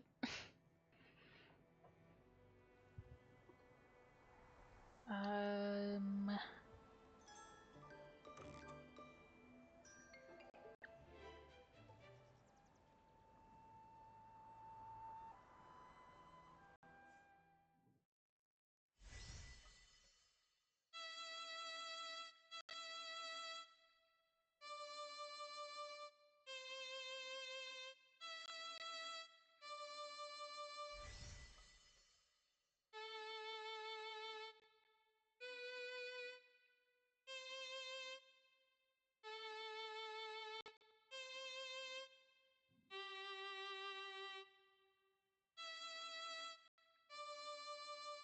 She's so much calmer. That's wonderful. Nikki, she's sleeping soundly. Gordon can start examining and repairing her now. This is just unbelievable. Even I never thought something like this could happen. What is it? Oops. Did you discover something? This patchy PC. This is utterly mad. I'm still checking, but... Yes, every single piece of fabric on her body comes from the body of a different PC. She's That's been just like the Frankenstein. Threadstar costumes. Leora has a patch from Leah, so she has Leah's memories. With all of those patches, this PC... She must always be dreaming noisy, chaotic dreams, pulled in all directions by countless voices. Sometimes she might suddenly forget who she is, or why she even came here. No wonder she sometimes seems like a completely different PC. The reason she often talks to herself and struggles to connect with others is that her mind is confused and lost. But why would she do this? Or was she made this way by someone else? This is so bizarre. I'm afraid we won't figure it out until she wakes up. And the attack. Only she might have seen the attacker. My Speaking chair's of so the attack, squeaky. that pocket watch she's wearing seems broken. It's stuck at 11:18. Could that be the time of the attack? That watch stopped long ago. I took it apart while checking. It's full of dust, and the gears are all stuck together. Then why would she still wear it? Why, indeed. I'll try removing all her patches so there'll be fewer voices inside her. Then you can talk to her original self without all the noise. This will be such an exciting experiment. You're so weird.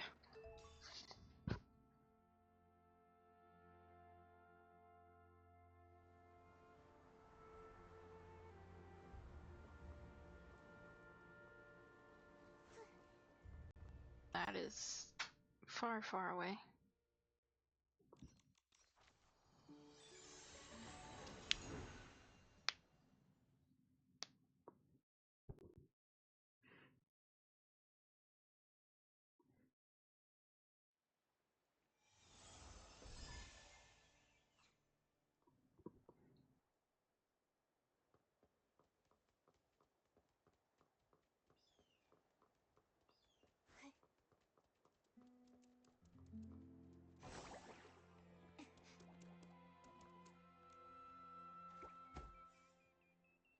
Oh, I need to feed it first.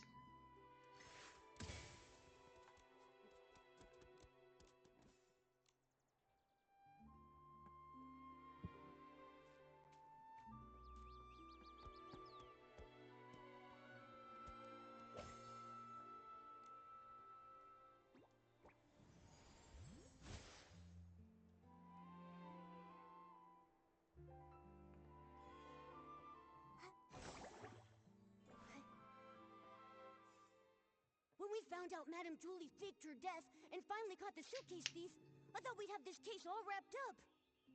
I didn't expect another PC would try to assassinate Madame Julie. Luckily, that mysterious patchy PC was there, or things could have gone really wrong. Yeah. Even though we still don't know who she really is, or why she's doing all this, we definitely owe her our thanks. To be honest, with everything going on, I'm feeling pretty confused right now. Detective Nikki, do you have any new ideas? So far, we've solved the missing journal case, and uncovered the truth behind the scraps of cloth in the suitcase. Madame Julie and Leora worked together to fake her death. But so many cases remain unsolved.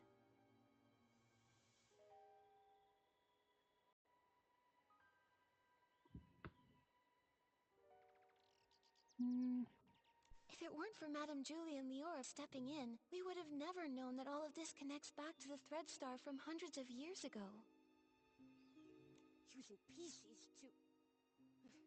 It's too cruel. I can barely say it out loud. Such a heartless company. Even though the Kingdom Guard's Operation Starstrike was a huge success, Threadstar somehow rose again. Not only cruel, but also cunning.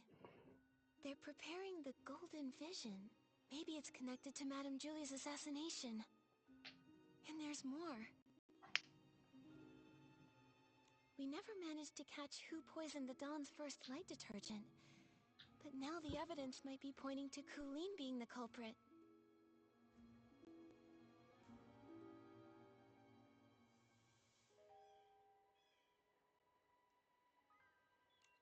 the owner of the detergent bar, right? Hasn't she been researching the detergent industry at the Ripple Estate? She probably figured out the secret formula for Super Duper Palmed a while ago with all that digging. And since she knows more about detergents than most PCs, this poisoning method wouldn't be hard for her. And there's more. We tracked the suitcase and ended up at Colleen, but she didn't actually steal the suitcase. The real thief is probably an accomplice of hers who's still hiding in the shadows. Look at her, with that top hat and bow tie. I thought she was just a cold but decent PC. Turns out she's a major troublemaker. Luckily, with Gordon's reagent and help from Leora and Raggy, we managed to trap her. Otherwise, she would have run off with the suitcase into the abandoned district. Why is she so desperate to move the fabric inside? What's her goal? At least we caught Colleen, found out she's part of Threadstar's remnants, and know she definitely has an accomplice. They're the ones who attacked Madame Julie. She needed help to pull off the suitcase theft. Her alibi back then was just a trick. We underestimated her. Ugh, one PC did the poisoning, the other one stole the suitcase, and they worked together so smoothly. They almost fooled us. Detective Nikki, who do you think stole the suitcase? Based on our findings, Tommy was held up by Colleen, and Benny was unconscious. Neither had time to steal it.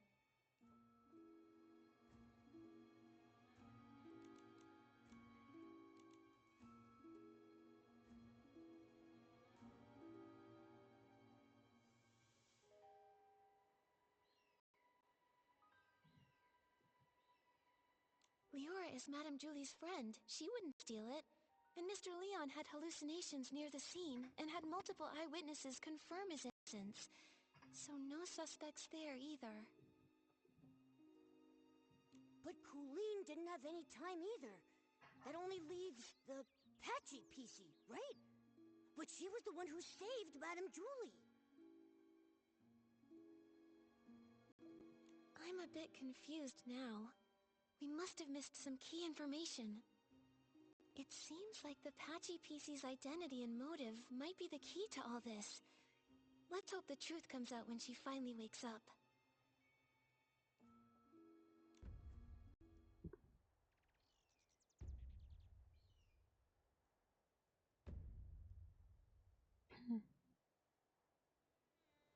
Wonder how the Patchy PC's doing. Nikki, let's head to Prosperville to check on her and Madame Julie.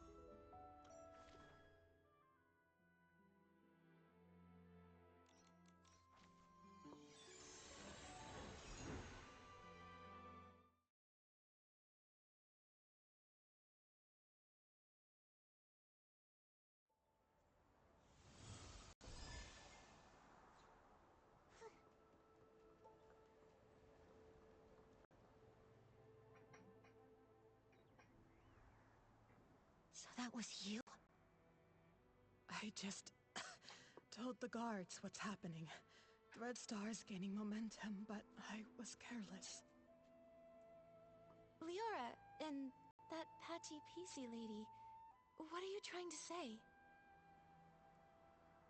Hello, Kingdom Guards. I'm Scarlet the Seeker, former Kingdom Guard reporting in. Miss Scarlet was a member of the Kingdom Guards.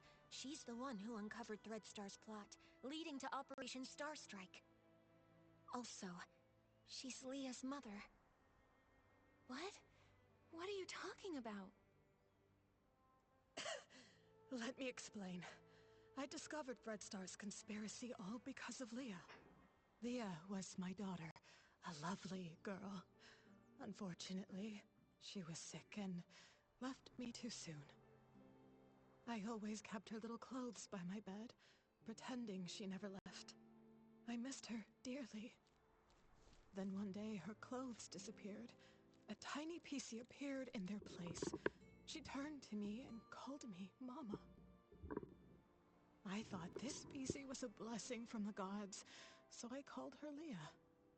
A cared for her fabric. We played, and I sang Leah's favorite song. Small flower braids in rows, the dreaming child with secrets close. Ah, happy days. I always slept with a smile on my face. Until she vanished too. Gone without a trace, like she never existed. I looked everywhere, but never found her. So I started investigating all the cases of missing PCs, hoping to find a clue. That's when I noticed the Red Star. The Kingdom Guards took it seriously, and Operation Star Strike succeeded. Red Star was seemingly gone, but I still wasn't able to find my dear Leah. No matter where I looked, I never saw her again. Later, I left the guards and died alone, still searching for my baby girl. I was then reborn as a PC. Sad. This broken pocket watch stopped exactly at the time Leah left. I wear it always. I swore on it. Whether whole or broken, whether it takes a day or 100 years, I will find my Leah. After a while, I began sewing pieces of the victim PCs onto myself, piecing together their memories to find the truth. I've followed those memories ever since. The Red Star kidnapped Leah and turned her into... That's why you were so emotional seeing Leora. You were sensing Leah. Yes, those memories confused my mind, but I will never forget Leah's presence. Leah, my little Leah, I miss you so much. Wind blows soft on the ridge, sending our sorrows off the bridge. Leah knows your voice. I know. I followed Benny here because I suspected that over the decades, he's been helping Threadstar pick kidnapping targets. Wait, so you think Benny is a member of Threadstar? That's why you attacked him? Attack? I did chase him, but I didn't succeed. How come...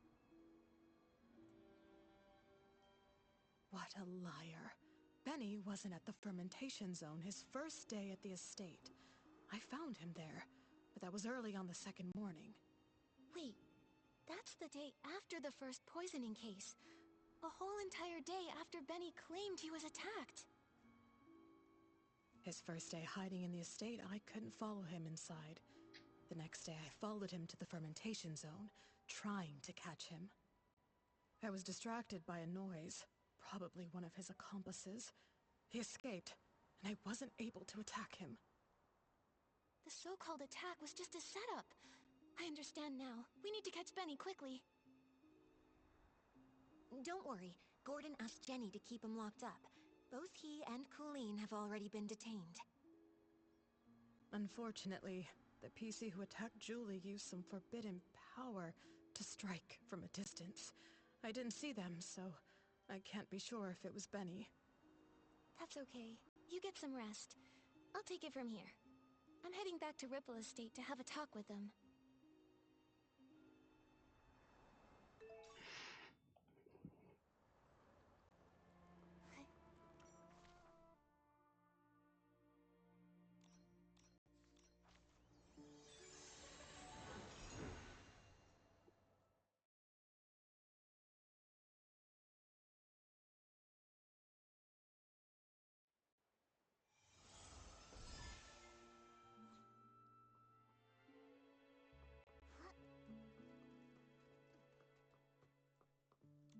Benny and Colleen are held in 2 nearby knock-knock cells. It also looks like the others found these shredded fabrics on Colleen, but she won't explain why she stole the suitcase. As for Benny, I have yet to see him. I heard he's insisting on his innocence and begging to leave the abandoned district. Suspecting an old friend must feel awful. Leora, if you ever need to talk, I'll be here for you. It's okay, Miss Nikki. After hearing about Miss Scarlet's investigation, I had some doubts about Benny. After all, If it hadn't been for him, I wouldn't have started renting costumes from Threadstar. Huh? Didn't you start to suspect him when Threadstar got into trouble? Threadstar was popular then, and their custom stage costumes were in high demand. Benny was a perfectionist and wanted me to rent a magical costume to boost my influence. It wasn't that strange to me. So just like I never told Juliet about these things, I never told Benny I was investigating Threadstar either. But I never expected to run into him here, right when we were tracking down Threadstar's remnants. Returning to the abandoned district after a long time, and running into so many accidents, it's hard not to be suspicious. Indeed. I've been afraid to face him because I'm worried I might get a bad answer. Leora, were you close to Benny in the past? Close? Yes, I suppose. As my agent, even though he was treated differently because of his facial scar, he always did his best to shield me from unwanted gatherings and fought for me to have more opportunities. I appreciated him. Benny said the scar was an old injury. Did he get it back then? No, it was even earlier. He was born from a torn piece of clothing. The owner of the clothing was a struggling actor who had an accident. It had... He said earlier he hides his scar in, like, in the bath by, like, filling it with bubbles. During a very dangerous performance. Both he and the costume were left with a permanent scar, and his That's so dreams shattered. sad. When I met Benny, he never really spoke about it, but kept washing himself and tidying the house, as if trying to repair every broken piece of his life. The pain from that accident, just like that scar, never faded from Benny's heart. Maybe because of this, he was a perfectionist and very strict with me, demanding I be a perfect star in everything I did. But he also cared for me a lot, like an older brother, ironing out every crease in my costume and making sure to tidy up my messy dressing table. At every performance, he stood backstage, applauded me, and gave me a bouquet of flowers. He wanted the spotlight on me even more than I did, as if the light could also heal his scars. Sorry for rambling. The most important thing to do now is to figure out what they're hiding. I think we can start by questioning him. If what I know about him isn't entirely based on lies, then he's not someone who's good at keeping secrets. All right, leave it to me. Momo, let's go ask Benny some questions.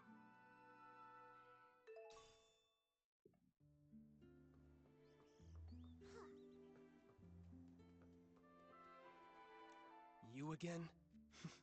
Detectives. Is it my turn to be treated like a suspect now?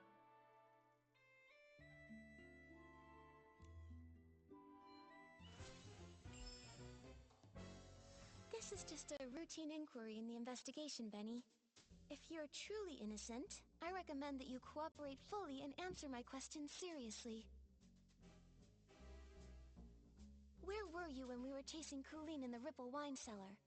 Were you her accomplice in stealing the suitcase? If you have nothing to hide, why were you in such a hurry to pack and escape? I had no idea you were chasing Colleen. How would I even know where I was at the time? He's really cautious. We didn't tell anyone that we were tracking Colleen, so it makes sense he wouldn't know. I had no idea. As for stealing the suitcase, wasn't that after I was knocked out? I was hit by that jittery, patchy PC as soon as I arrived. How could I have had time to steal anything? Nikki, based on our earlier reasoning, Benny didn't have time to commit the crime. But now, maybe that's not true anymore.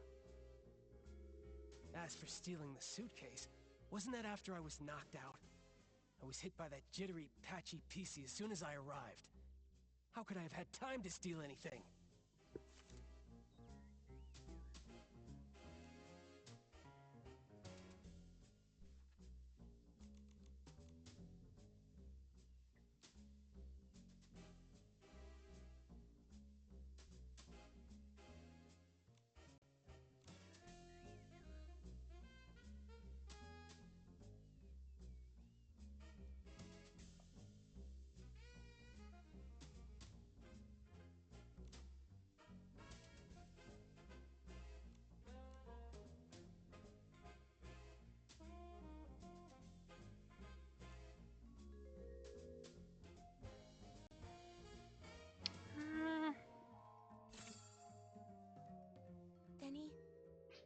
afraid that what you don't know is that we've already spoken with that patchy PC you mentioned. What? That's impossible. That thing can't even form a complete sentence. How could you possibly... Miss Scarlet has finally regained her senses. She's not some evil PC like you tried to frame her as. In fact, it's the opposite. You're the suspect, and that's why she's been chasing you all along. According to her testimony, your alibi doesn't hold up. In truth, all that evidence was a lie you and Colleen came up with, wasn't it? If I deduced correctly, your arrival time in the abandoned district is accurate. Lindy can confirm that much, so you couldn't have faked it. But everything after that? I can never win. Fabricated. The day you arrived, you went straight to the Ripple Estate to meet up with Colleen and set your plan to steal the suitcase. Colleen poisoned the detergent, and you stole the suitcase. She poisoned herself so she wouldn't be a suspect for the suitcase theft. Exactly. After stealing it, you left the estate and met with Colleen in the fermentation zone. She always said she had a habit of doing her research at night. But once you left the estate grounds, Ms. Scarlet spotted you again. Thanks to Colleen's help, you managed to escape. After that, the two of you chose to stage a fake attack scene to frame Ms. Scarlet. That way, everyone at the estate would be on guard against her. She couldn't keep following you in the estate, and you had your unconscious all-day alibi. Now I get it. Even though Colleen and Pommy found you together the day before, the only one who claimed to have seen you unconscious there was Colleen herself. In reality, you never went to the fermentation zone that first day. Colleen brought Pommy to find you on purpose, making her testimony seem credible. That's quite a clever conclusion. But sorry, I'm just a failed talent scout. I don't get all the twists of this case, and I'm not interested in your detective games. I have no idea why that lunatic PC suddenly started spouting all this. The only thing I know is that she kept chasing and attacking me, and caused me a lot of trouble. If you insist on believing that maniac and refuse to believe me, well then, I've got nothing more to say. Suit yourselves. What do you Rude. do, Nikki? He still won't confess. If he keeps insisting Miss Scarlet is lying, we can't really prove otherwise. I would rather believe Miss Scarlet's testimony, but with both sides telling a different story, we can't use this as evidence to convince Benny. Let's talk to Colleen again. If we can prove she gave Benny false testimony, we can completely shatter their lies. Okay, I'm...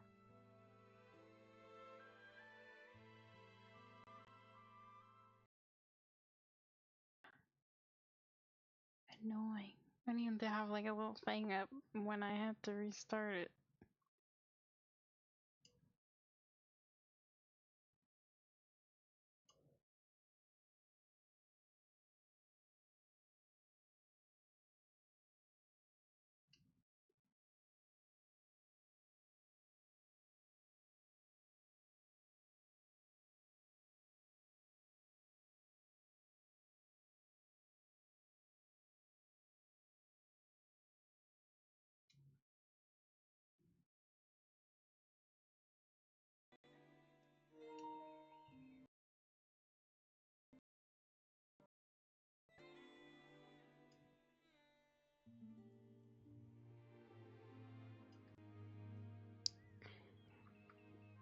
Okay.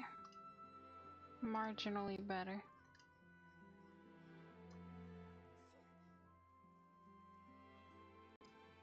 Love to see it.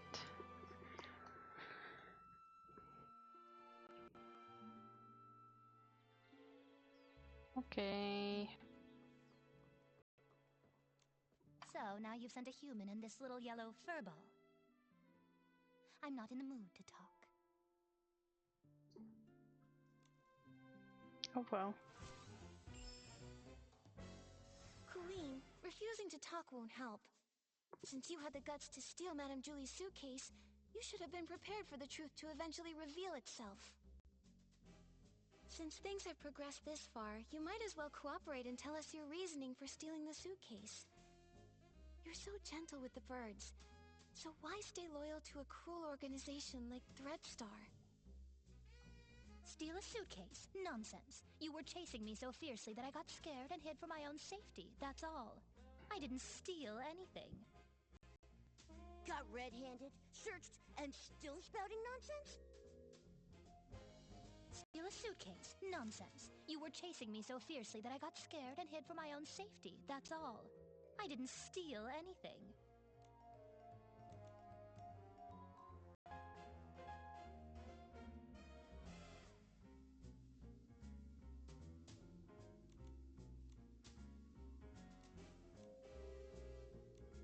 I think it's the third one, but I'm just gonna check.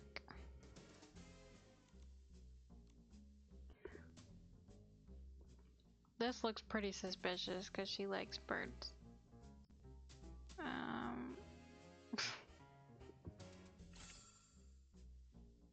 Those scraps were found in your possession. Still going to deny it? Just some cloth scraps. I use them to test detergents. What? Is there a rule against bringing your own scraps to Ripple Estate? If they were really just scraps for testing detergent, why did you keep carrying them while running away? Even when you were cornered, you still wouldn't let them go. I'm a professional detergent bar owner. I have my reasons. A professional detergent bar owner. More like a professional thief. I'm a professional detergent bar owner. I have my reasons. Besides, you suddenly chased me. I didn't have time to think about what I was carrying. She sure had enough time to feed the birds, though. Besides, you suddenly chased me. I didn't have time to think about what I was carrying. I hate repeating myself. Besides, you suddenly chased me. I didn't have time to think about what I was carrying.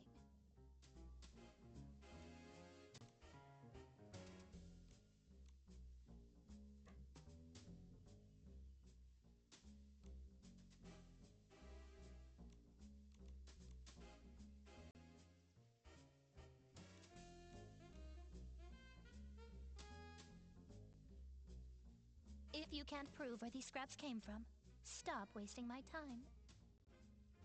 Still won't come clean, huh? Nikki, we can't let him weasel his way out of this. There's gotta be a hole in his story. I'm a professional detergent bar owner. I have my reasons. Besides, you suddenly chased me. I didn't have time to think about what I was carrying. If you can't prove where these scraps came from, stop wasting my time. Besides, if you can't prove where these scraps came from, stop wasting my time.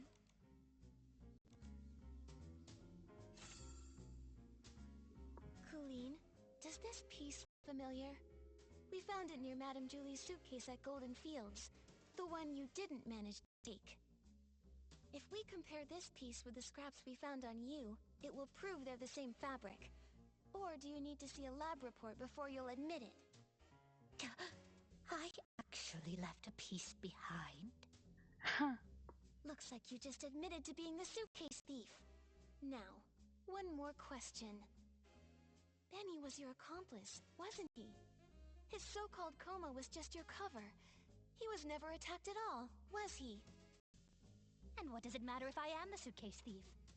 Give it up. I'll never tell you anything else.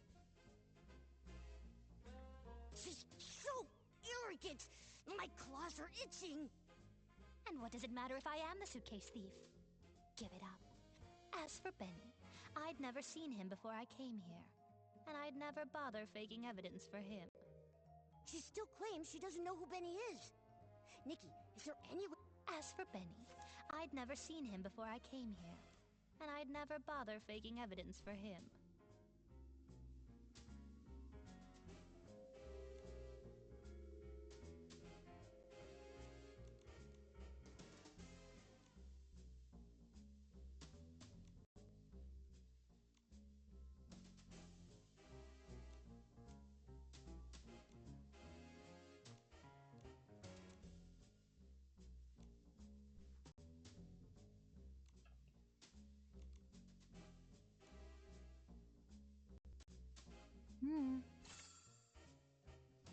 Benny's notes say he often visits the Nightshade Lounge, the very one you own, Colleen.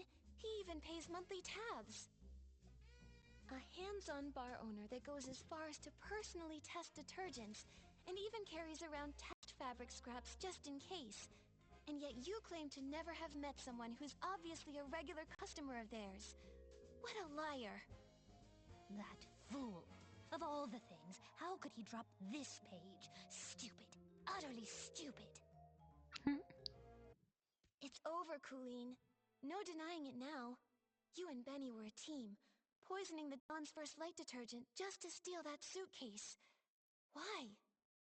What is this golden vision? Why kidnap so many PCs? Why target Madame Julie?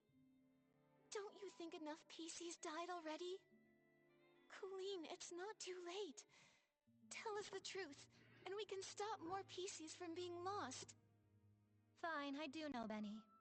But just like you said, it's nothing more than a bar owner and a regular. I'd never risk faking evidence for a customer.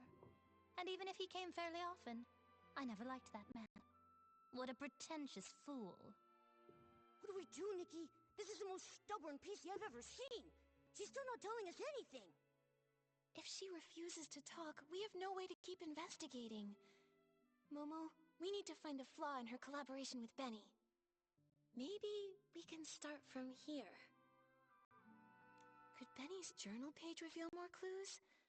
We need to prove that his connection with Colleen goes beyond just a bar owner and a customer. Huh? But we only have this single page, and it's all about Benny's work. There's nothing that shows any link to Colleen. Back then, we thought Benny's notes were on the potential talent he was scouting. Now it looks like the targets he researched were probably kidnapping victims. Come on, we can't let them get away. Think carefully. How are we going to prove that being attacked and discovered was actually a planned false testimony? I've got it! Colleen, could you please describe the state you found Benny in for us? If you are both telling the truth about what happened, both of your stories should match perfectly, right? Didn't I already explain when I brought that PC back? Oh, you know I hate repeating myself. I don't just want the broad story, I need the details. For example, what was the weather like that day? What scent of detergent did the fermentation zone smell like? And what condition was Benny in? Come on, Colleen. Answer these few questions and I won't bother you anymore.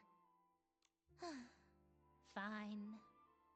That early morning, actually, the very morning of the Dawn's First Light chaos, I went to check the fermentation zone and saw a buttonfoot and a white glove coming from the wooden barrel house. The weather was just normal. The air carried the scent of aroma lily, which gave me a headache. As for Benny, I thought he was just a worker resting, so I didn't pay much attention. I had no idea it was him. Then the next day, you brought Pommy with you, and he was still there. Pommy checked, and that's when you realized it was Benny, knocked out from the attack? Correct. Again. But you already know that, don't you? The morning after the poisoning incident, the weather was fine, and the air smelled of flight fruit. He was lying in the exact same spot, still unconscious. Just one blow to the back of the head, and he's out that long. How pathetic. Now, is that enough? Don't bother me anymore. Road.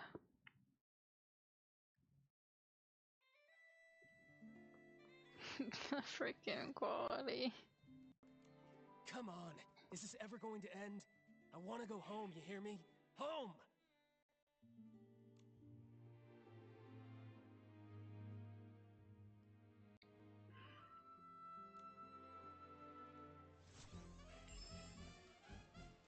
Benny, we have one final question. If you can answer it honestly, then maybe you can go home sooner.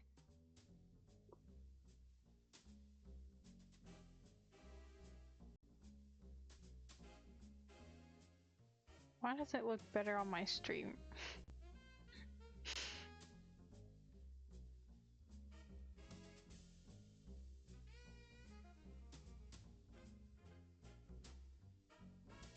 What the heck? The game looks worse for me than it does on the stream. Please describe your experience of being attacked and knocked out, and when Colleen and Pommy found you. What was the weather like that day? What scent of detergent did the fermentation zone smell like? What condition were you in? Questions. Why so many questions? I already told you. I arrived that very morning when the Dawn's first light incident happened.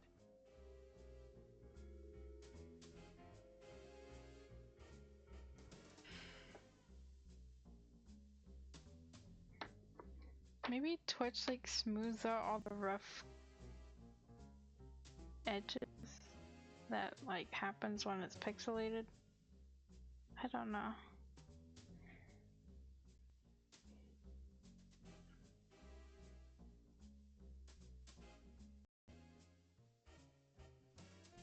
So rude! Ugh! Calm down. He's I know on a I shouldn't pile go of around books. hitting pieces. That would ruin our agency's reputation. Questions. Why so many questions? I already told you. I arrived that very morning when the Dawn's first light incident happened. It was still dark when I reached the estate. I got lost for a while before I found the fermentation zone, and then ran into that sneaky PC. Still bad-mouthing Miss Scarlet. Oof. I just wanna scratch him. It was still dark. As for the weather, it was pitch dark. Who knows what the weather was like? The scent? Probably something like wool fruit. I was really tired at the time. I just wanted to ask for directions.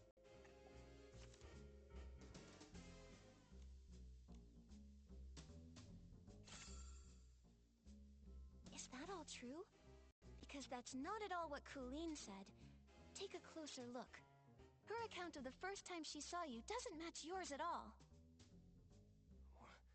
What? It should match. I was just lying there unconscious and... You noticed too, right? She said the fermentation zone smelled of aroma lily, but you said wool fruit. If I didn't know any better, I'd say one of you wasn't there. I just got it wrong. It was a mistake. Benny, don't you think it's a bit too late to change your story and say the scent was aroma lily? Aroma lily's smell is so distinct. No one would believe your side of the story now. The fermentation zone always starts releasing the scent of that day's ingredients after 3 a.m., but you and Colleen described completely different smells. If you're not lying, then how do you explain that? No, I just made a mistake. I didn't... No, I never smelled anything. You pressured me into saying something, so I just blurted it out. He's backtracking. We can't let him off the hook. No, I just made a mistake. I didn't... No, I never smelled anything. You pressured me into saying something, so I just blurted it out.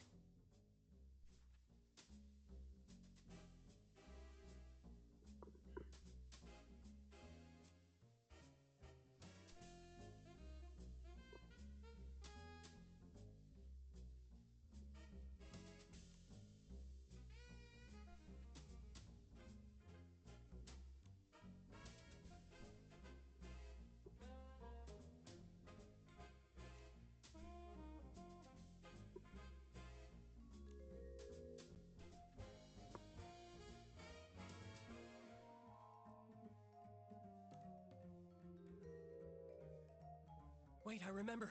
I remember now. It wasn't past 3 a.m. when I arrived. I got to the abandoned district by 2 a.m., so I wasn't lost that long. He's backtracking. We can't let him off the hook. Wait, I remember. I remember now. It wasn't past 3 a.m. when I arrived. I got to the abandoned district by 2 a.m., so I wasn't lost that long.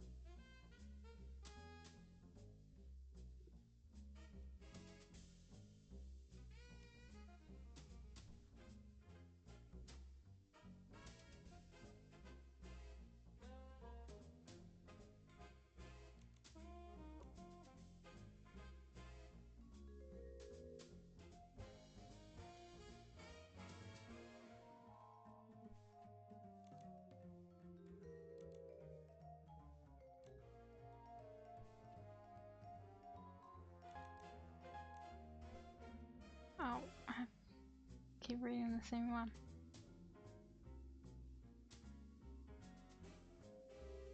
It's either this one or this one, I think.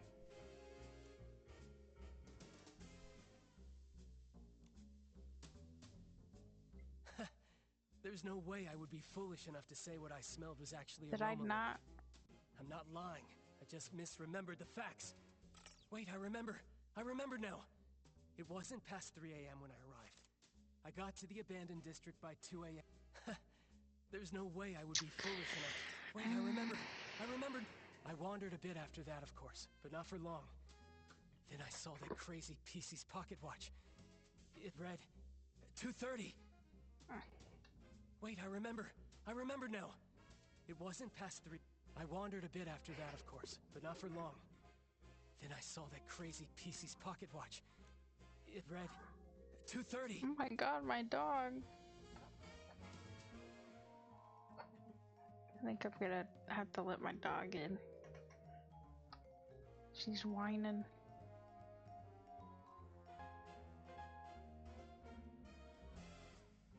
Hold on.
Okay.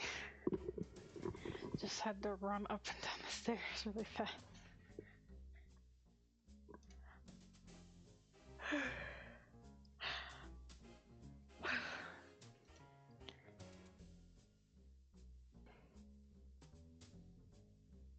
She has a broken watch. You made a huge mistake, Benny. You keep trying to frame Ms. Scarlet, but you don't know her story, or the spirit and the sheer willpower behind her pursuit. That pocket watch was broken from the start. It's forever stuck at 11:18, the time Ms. Scarlet lost her daughter. Broken? Always broken? Lost her daughter. No, I don't understand. Her daughter was murdered by Threadstar. You couldn't have seen 2:30 on that watch, so you're lying. Benny, I suggest you confess. It's over, Benny. Time to admit you lied. We already know your background. You're both Threadstar's villains, sent to the abandoned district to carry out the Golden Vision, right? This is your last chance to redeem yourself. Tell us why you stole the suitcase, and why you tried to kill Madame Julie. And stop working for Threadstar. Come clean and we'll go easy on you. If you're honest, you'll get a lighter sentence. No. Prison? Impossible. I have no idea what you're talking about. What Threadstar? What about killing Julie? I don't know anything. As for the scent in the pocket watch, who knows? Maybe I just misread it.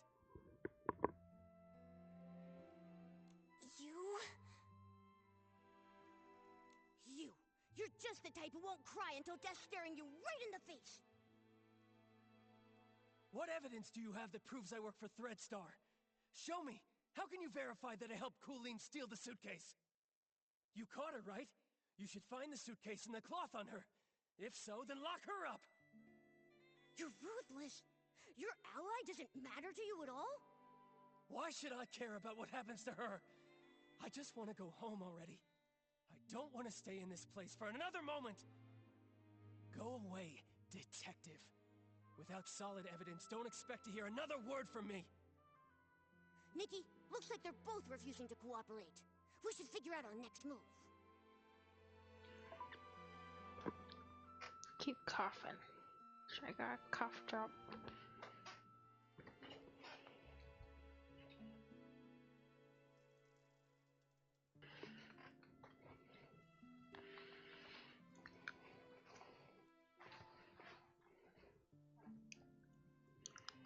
I cannot read a single word of the quest.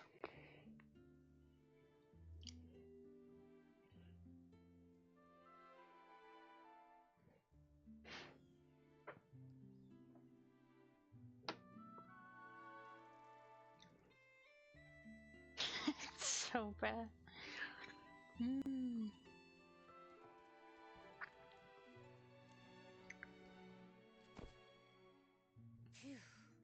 These two are hard to deal with. They're starting to crack, but they still won't confess. Don't lose hope, Momo. At least we know they're partners now. Benny's so-called attack probably aligns with my theory. It's just a story they made up. Threadstar must have sent a few members to the abandoned district to carry out the Golden Vision. Well, what exactly is the Golden Vision? And why would they want to hurt Madame Julie so badly? What should we do now, Detective Nikki? Their lips are totally zipped. Not even a hint. How are we supposed to piece the story together when we have no clues at all? Hold on. Like I've said before, no matter how perfect a crime seems, if you look closely enough, cracks will always show. Bad seeds only grow bad fruit. I doubt that we're going to get any more information from Colleen. She would rather confess to stealing the suitcase and accept being punished than tell us what really happened. Colleen is a pretty tough cookie, you know that? I mean, even if I pulled out my razor-sharp claws, I don't think she would be fazed in the slightest. She's just that tough. but there might still be a chance with Benny. He's desperately denying it, and he insists there isn't any evidence. But if we find solid proof, we might crack him. Unfortunately, the assassination attempt on Madame Julie has no witnesses, and it's hard to find clues from the Esslings. That route probably won't work. I guess. Should we start with the missing suitcase case? I don't see him, but... Yeah. If we can prove that Benny stole the suitcase during all of the detergent poisoning chaos, he won't be able to deny it. And if we can prove Benny's a member of Threadstar, identifying his motive, he probably won't have much of an argument. I'm gonna make Momo open my packages. Makes sense. Detective Nikki, where do you think would be the very best place to start looking for evidence? Your trusty assistant Momo is here and ready to go whenever you need me. Just point me in the right direction and I'll get on it right away. Whether it's Threadstar or Benny, the PCs in the abandoned district might not be familiar with them. We'll probably find clues asking guests from Sichia. How about we start by talking to...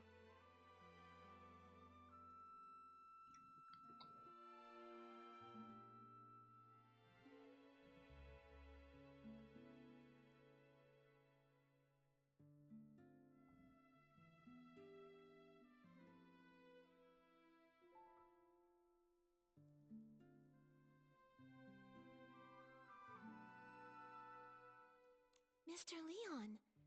He was right there when the suitcase was stolen. We only discovered Gordon's false testimony thanks to his statement. Maybe he can tell us more details about the theft. Alright, let's get going. With Nikki on the case, we've got this.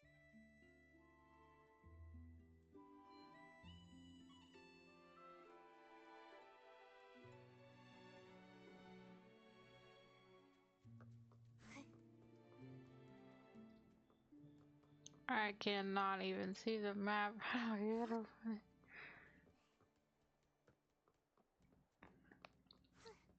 I just hate having to restart it.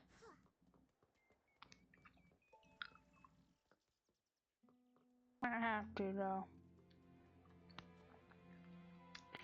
Ugh.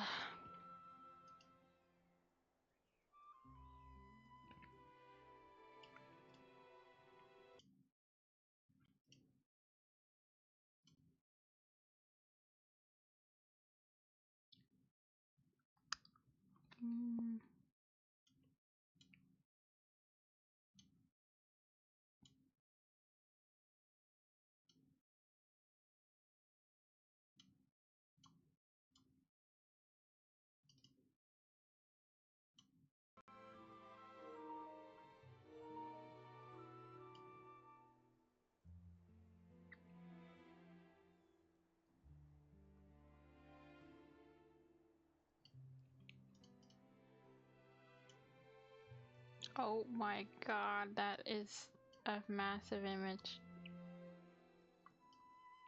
Okay. From now on, whenever the stream or the remote place starts acting up, I'm just gonna have a picture of my friend's cat on screen.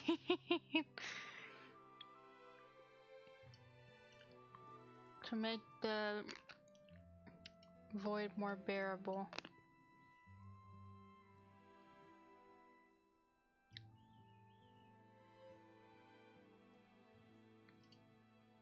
His name is Mo.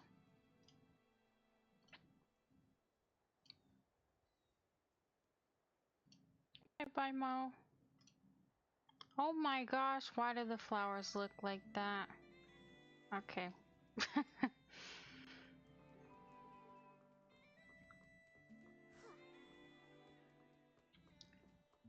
um...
This world is even sadder than the drapes at the Backwater Theater. My passion has burned here for 20 years, yet it still can't light up your blinded eyes. Are those lines from the performance you were rehearsing before? Kindred spirit! Through your eyes, I finally see the reflection of true art. Miss Nikki, Mr. Momo, you've finally come to enjoy this one-man show. We're not exactly free just this minute. Mr. Leon, we have some other questions for you. Did you see Benny near the suitcase storage area before or after the poisoning that day? Benny? No, I didn't see him. Why, do you think he was the one who stole the suitcase? He doesn't honestly think that a few scraps of cloth will cover that broken face of his and hide his shameful past, does he? You seem to know Benny's past well. Why, certainly. This story begins with my glorious yet very lonesome past. No need to be too detailed. How can this shabby set ever be worthy of a stage that tells the truth? Near Barrel Grove, I will perform for you a play about the past. Nikki, what do we do now? Should we ask the other PCs?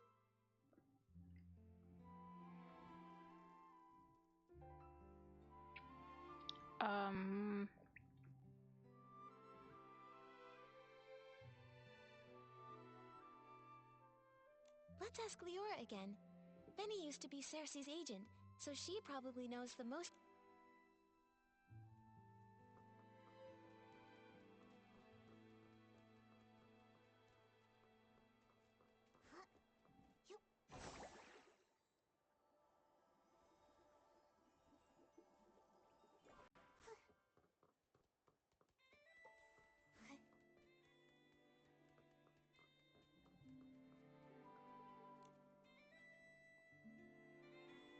Oh. Oops. You're here. At last. Eyes untainted by worldly concerns. Witness to this centuries delayed I guess we weren't waiting for Leora.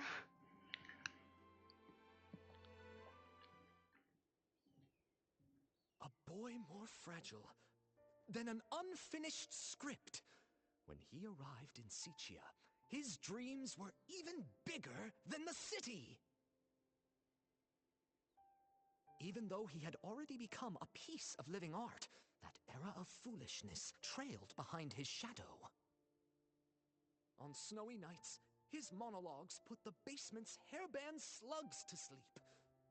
The applause that should have followed, lost along their way. Until one day, a kind gentleman gave him a gift, powerful enough to shake the world, whispering, "Wear it, wear it." He knew everything has a price. Nightmares, pain, reminding him of their existence.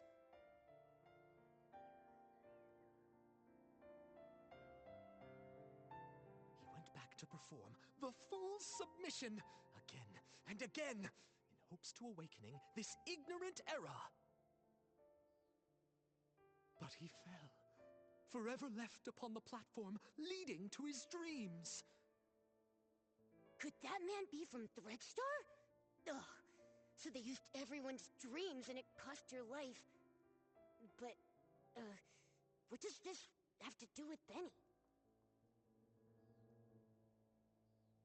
Dear audience, don't be like those who know nothing of art, ready to tear away fate's every secret.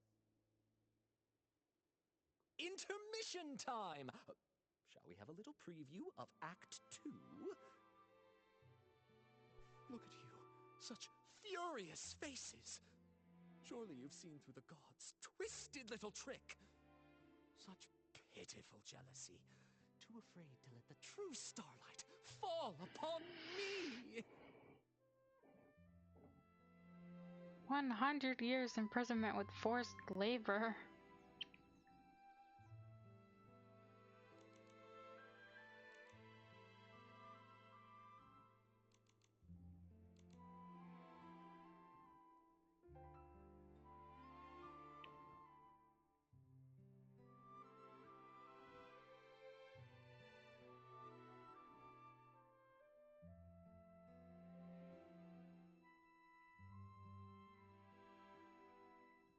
sending that evil messenger, Benny, with fake generosity and kindness, politely selling costumes to me, all secretly marked with the price of downfall. I mean, Benny was Cersei's only agent. I never suspected that he could possibly be one of the culprits behind selling all those stage costumes. This is truly shocking. And now it's clear. He really is connected to Threadstar. This is exactly the evidence we're looking for. Mr. Leon, thank you for your help. I never expected that you too were hurt by Threadstar and never got to perform your solo show. It's fine, it's fine. Every step on stage I make now is rehearsal, all in preparation for the full submission. Just wait and see. The boy who fell on the platform will be back, carrying all the scripts rejected to expose this fake world. Nikki, can we finally take down Benny now? Let's expose Threadstar's whole scheme and reveal the truth behind everything they've been hiding. This suggests a link between Benny and Threadstar, but we'll still need solid proof that he's the one who stole the suitcase if we want to expose his secrets. It's not even charging. But no one suspected Benny when we investigated the suitcase theft case before. Where do you think we should start digging from here? Miss Nikki. There were plenty of audience members obediently seated under the stage that day. Why not go ask them? You mean... Oops. Oh, right. We questioned Squeaky and Belford, but we got caught up with running around. We haven't even interviewed Leora yet. Maybe she'll link Benny to stealing the suitcase. Then what are we waiting for? Come on, let's find Leora and ask her.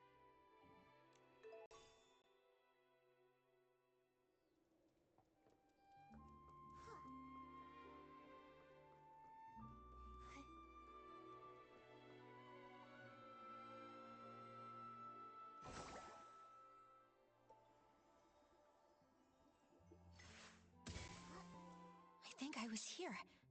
And then...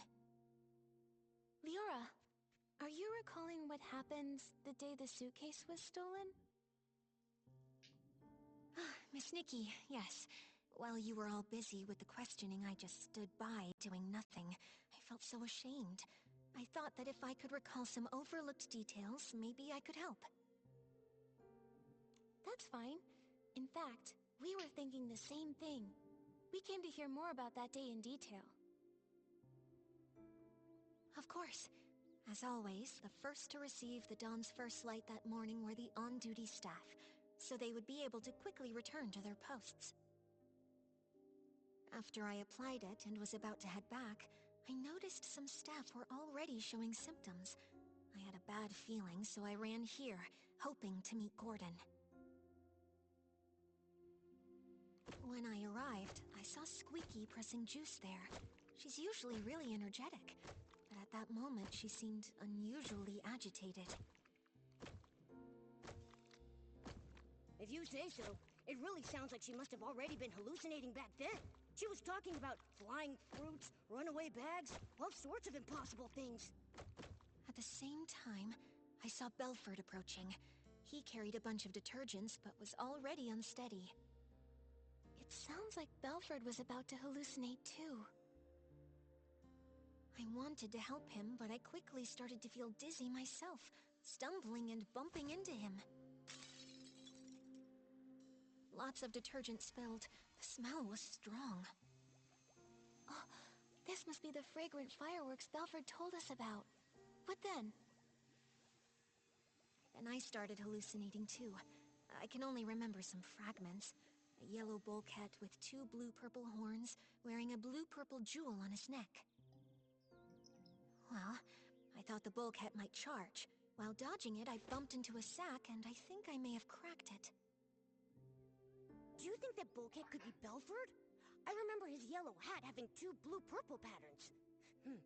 Just a thought. That's a possibility. Then, suddenly, I heard a loud shout ring out. You'd rather have perfect wheat fields than accept the Barasant I bring. Something like that. That has to be Mr. Leon. I think your version of this line is better than his original. That was him. I was startled then. I saw the bullcat run away, felt danger was coming, and left quickly. It looks to me like both you and Squeaky were scared off by Mr. Leon's shout. When I came to my senses, I was at a remote water spot, soaked through, and there was no one nearby. So that's what happened. We met the other witnesses Leora mentioned to us, but I can't shake the feeling that something is off. There should have been one more PC there. The thief. They couldn't have disappeared without a trace. But what exactly feels wrong? Don't rush things, Miss Nikki. Maybe we can simulate an interrogation. Treat me like a suspect, find any inconsistencies in my story. Maybe the truth is hiding in plain sight. Great idea. We should get started.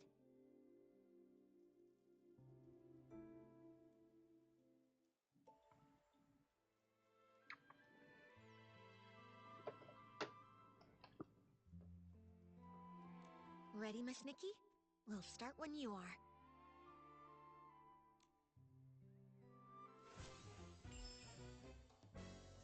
Leora, could you please describe again what happened nearby that day? Especially the part where you saw Squeaky and Belford. Not a problem. When I arrived here, Squeaky seemed already caught up in hallucinations, pressing juice with wild agitation. That info matches Squeaky's testimony. I don't see any issues. Not a problem. When Belford was on the other side, transporting detergent but already unstable. I tried to help, but felt dizzy and accidentally bumped into him, spilling the detergent. That's what Belford told us earlier. Is there anything that doesn't line up with the scene? Belford was on the other side, transporting...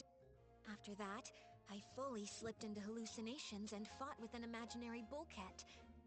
Well, I think that was a mistaken vision of Belford. That seems to match Belford's testimony. After that, later I was startled by Mr. Leon's passionate performance. With Belford pacing around nervously, we both left the place. That matches with Mr. Leon's testimony. Later I was... After that, Belford... That's what Belford told us earlier. Belford was on the other side, transporting detergent but already unstable. I tried to help, but felt dizzy and accidentally bumped into him, spilling the detergent.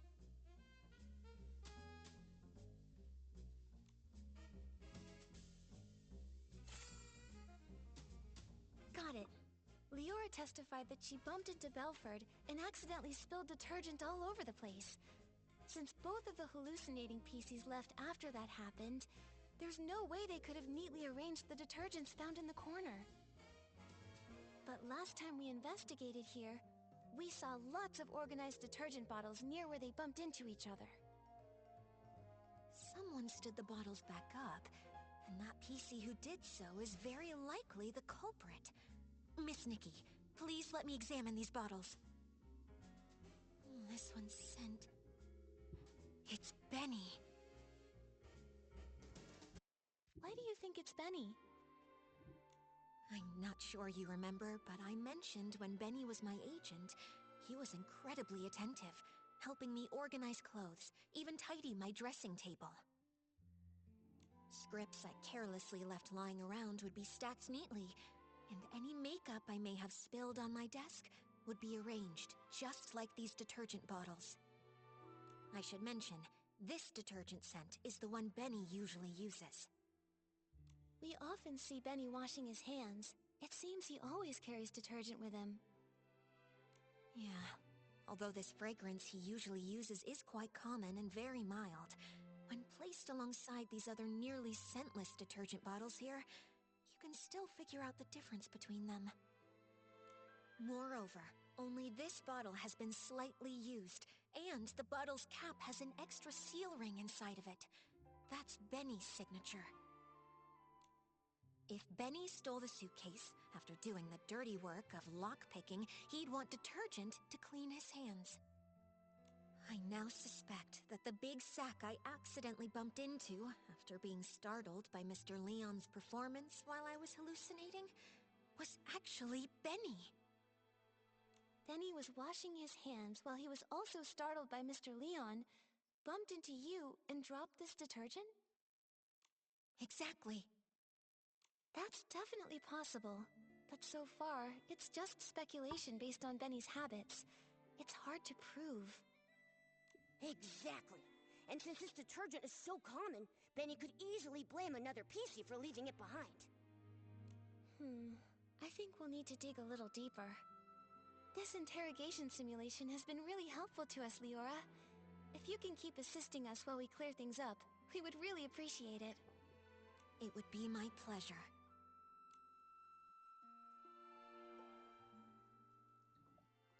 Ready, Miss Nikki? We'll start when you...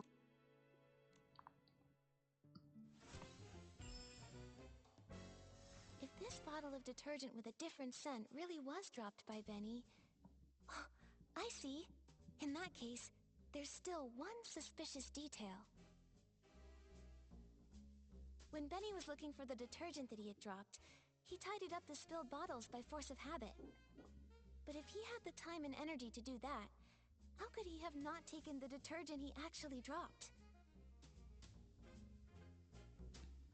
Indeed. In his case, not having detergent is probably as bad as not wearing clothes. Let me think about it. I've been trying really hard. Indeed. In his case, not having detergent is probably as bad as not wearing clothes.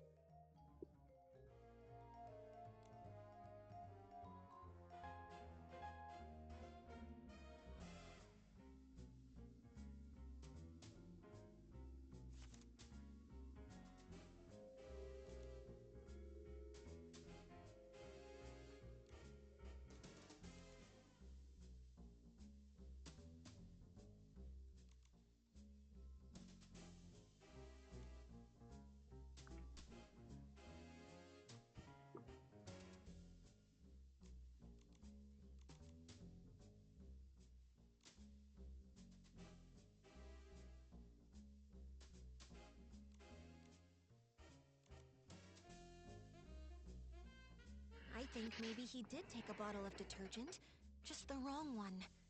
Miss Nikki, what do you think? Nikki, think quickly. All the spilled detergent here has to come from just one source. I think maybe he did take a bottle of detergent, just the wrong one. Miss Nikki, what do you think?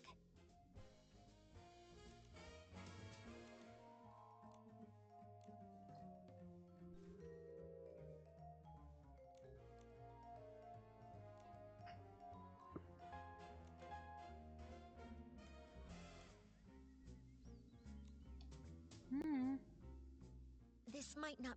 I think maybe he did take a bottle of detergent, just the wrong one. Miss Nikki, what do you think?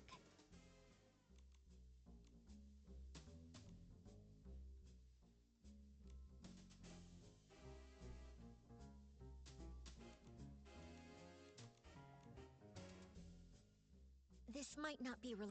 I think maybe he did take a bottle of detergent, just the wrong one. This might not... I think maybe he did take a bottle of detergent, just the wrong one. Miss Nikki, what do you think? One of these has to be right.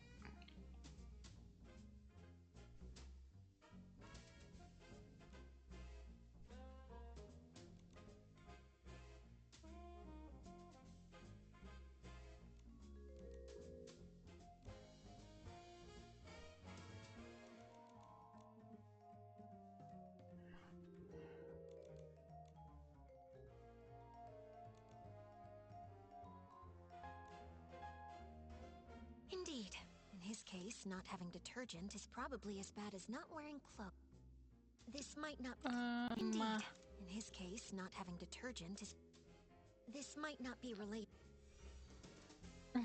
Man.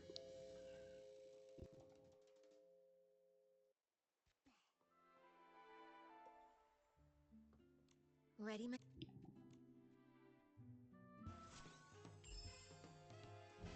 If this bottle of detergent with a different scent really was dropped by... When Benny was looking for the detergent that he had dropped, he tidied up the spilled bottles by force of habit. Indeed. In his case, not... I think maybe he did take a bottle of detergent, just the wrong one. Yeah. Miss Nikki, what do you think?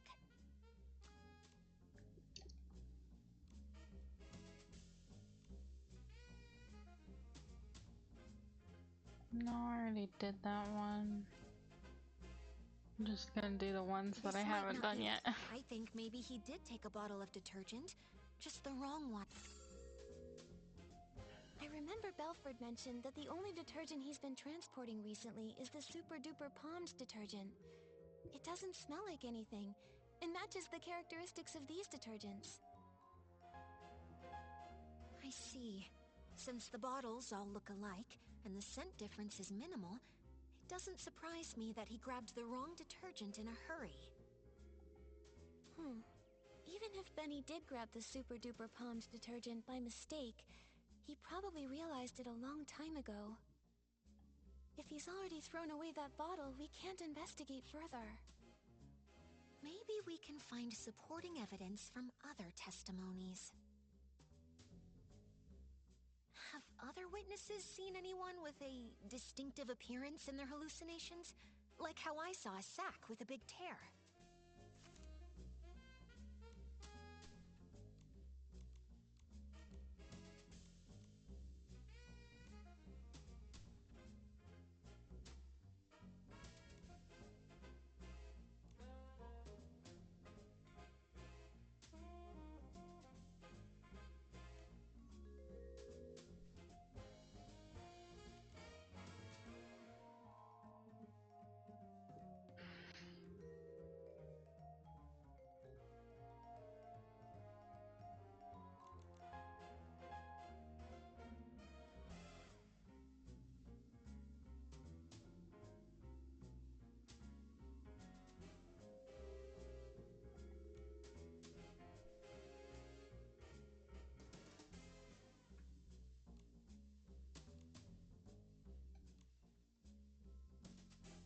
There doesn't seem to be any description related to Benny's specific... Have other witnesses seen anyone with a distinctive appearance?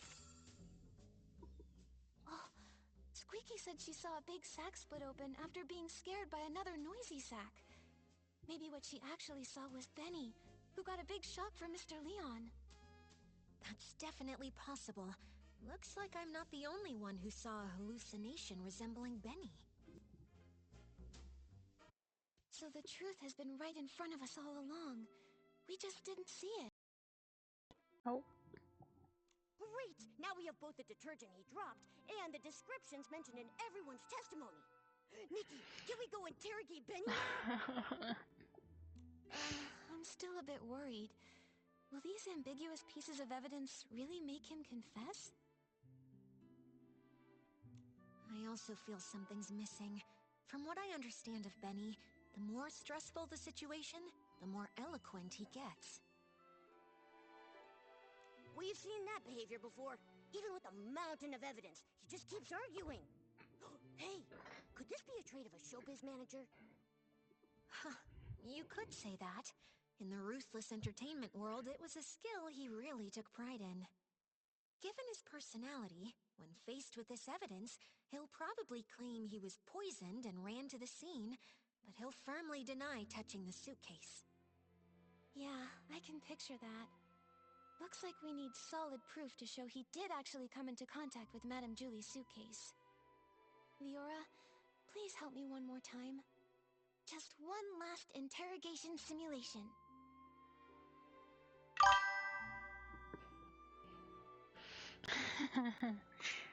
Have you done this whole quest line? Ready, Miss Nikki? We'll start when you are.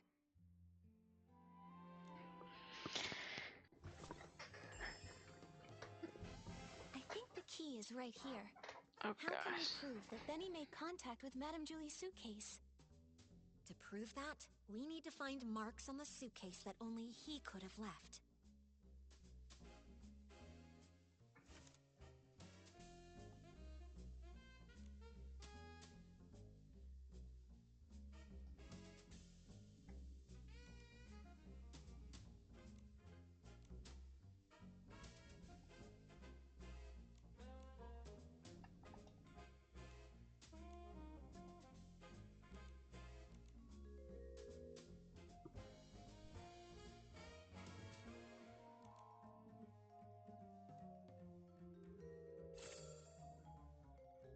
Madame Julie's suitcase is covered in dirt and scuff marks.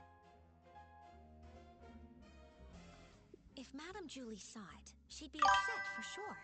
But she carefully picked the fabric for this suitcase. It shouldn't be this fragile. Dirt or wear and tear. These might be the crucial clues to cracking the case.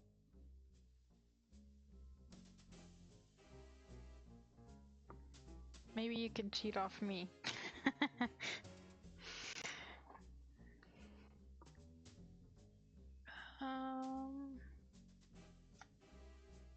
At first, we thought the thief was just being too rough.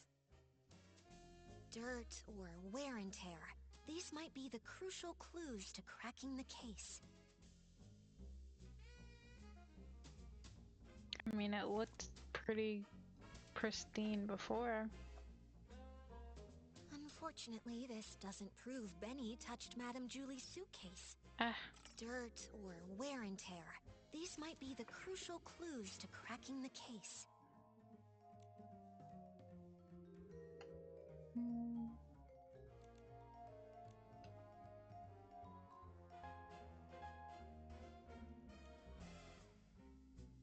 Benny definitely washed his hands with the super-duper pumped detergent he grabbed by mistake, but this detergent doesn't have any distinctive scent.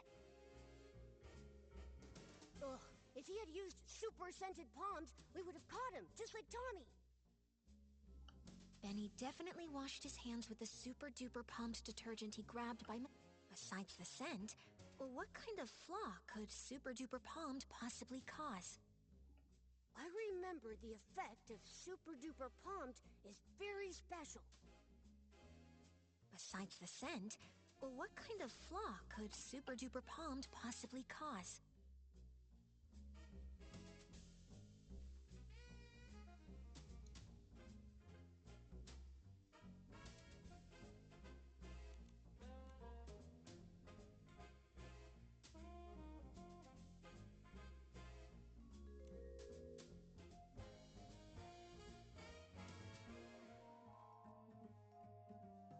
Sure.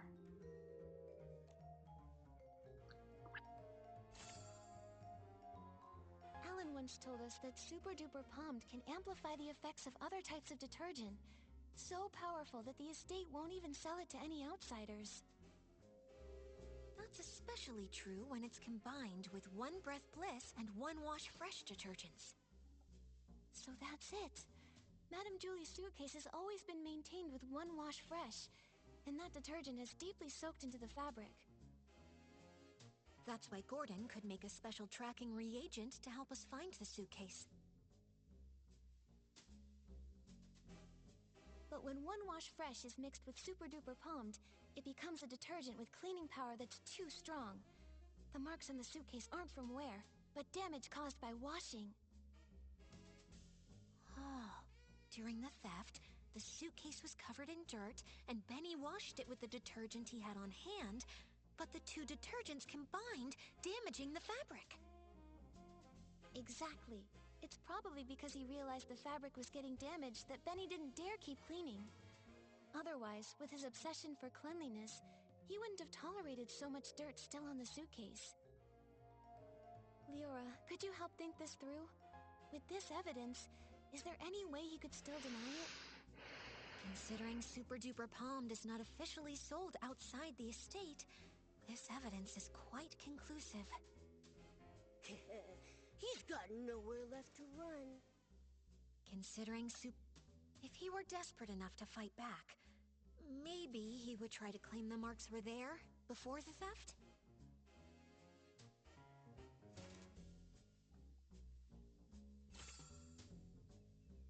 This is it. This is the photo Palmy took when the choo-choo train delivered Madame Julie's suitcase. Look, the suitcase looks perfect here. Those obvious wear marks must have appeared after this photo was taken. Miss Nikki... No, Detective Nikki. You did it.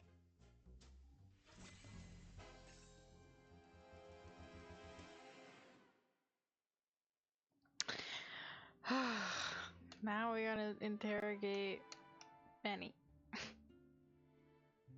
So this is what really happened that day. While everyone was hallucinating, Benny snuck onto the scene. No one knew that a new guest had arrived at that time, except for Colleen. After stealing the suitcase, Benny washed his hands out of habit, using the detergent he'd brought. Then, Mr. Leon shouted his lines, startling all the PCs. Leora knocked over Benny's detergent bottle. When he went to pick it up, he couldn't help but organize the scattered bottles. But he took the wrong detergent, the super-duper palmed, the one that Belford was responsible for transporting.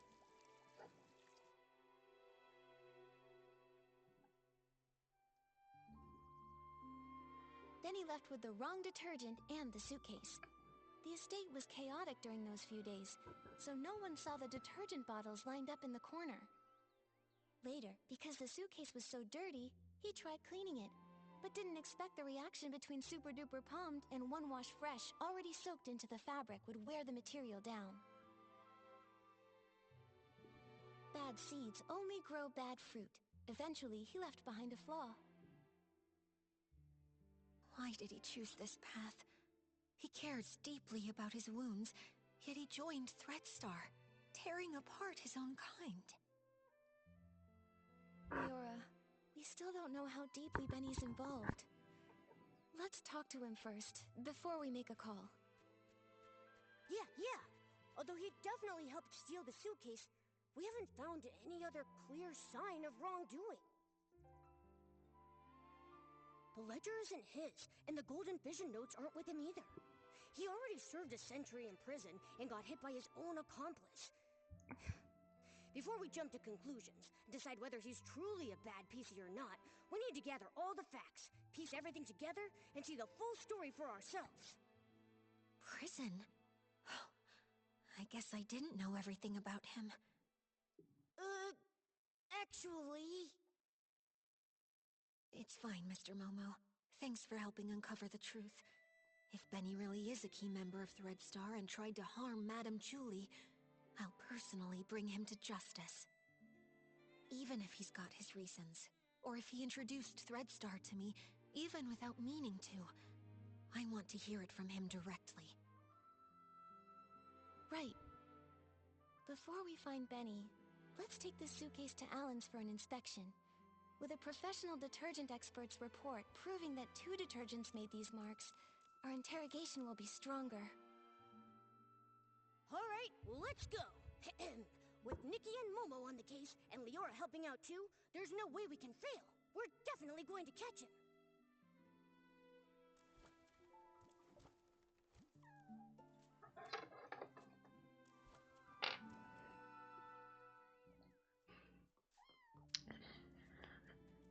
Meow. Oh, by the Silvergale! Isn't this Madame Julie's suitcase? You found it! But why is it so dirty and damaged?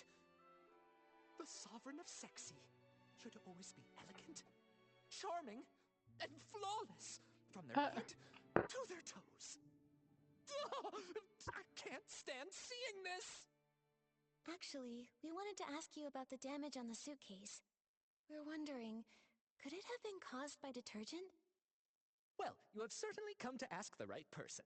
As a detergent tester myself, I am the most familiar with how to identify different types of detergents. And I am also someone who simply cannot handle when the beauty of this world falls victim to destruction. So, Alan, can you tell what they are? Unbelievable. Which staff member was so careless to make such a basic mistake? Both detergents, One Wash Fresh and Super Duper Palmed, were detected on the suitcase. Their combination created the special Super Clean Palmed formula, which is too strong and damaged the fabric. Just like we guessed. Do PCs that come in contact with the special Super Clean Palmed formula leave marks on their own fabric? Definitely. That is why this special formula was only sold internally. The Ripple Estate doesn't even keep a single bottle of it in stock. Who made this mistake? Bring them here, and I'll test them thoroughly. I'm sure I can detect the residue of the special formula. That's great. Sorry, Alan, we're a bit pressed for time right now, but we'll fill you in on what happened later. With your help, we'll finally breathe easy. Momo, let's find Benny. He can't deny anything this time.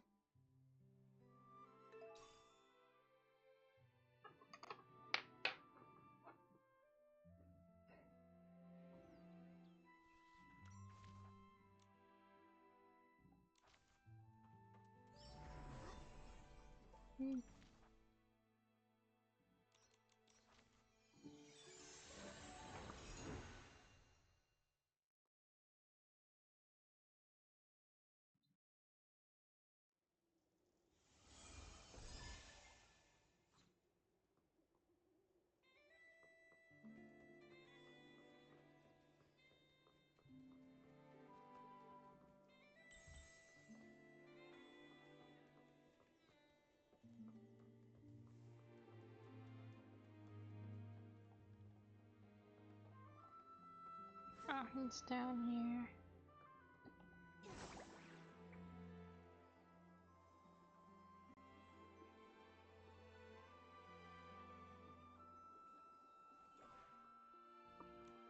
Here we go again. When will this end?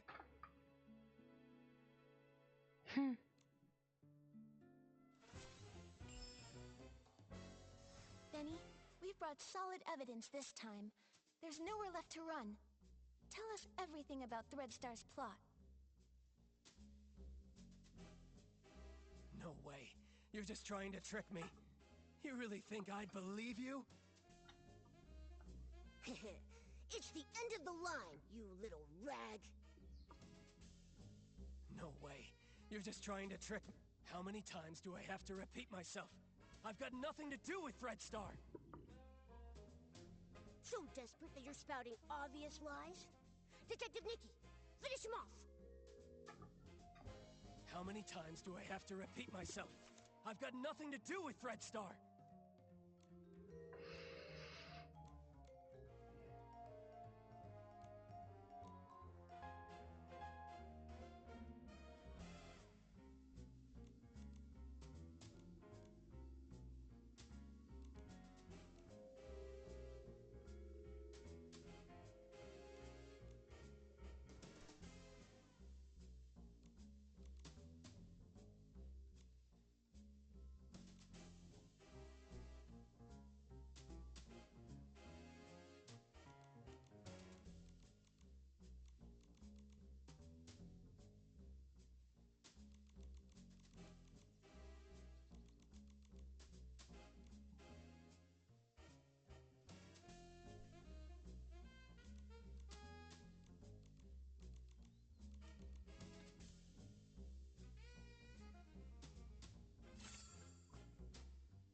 A minor offender involved in coercive sales and forced rentals, sentenced to 100 years in prison with compulsory labor.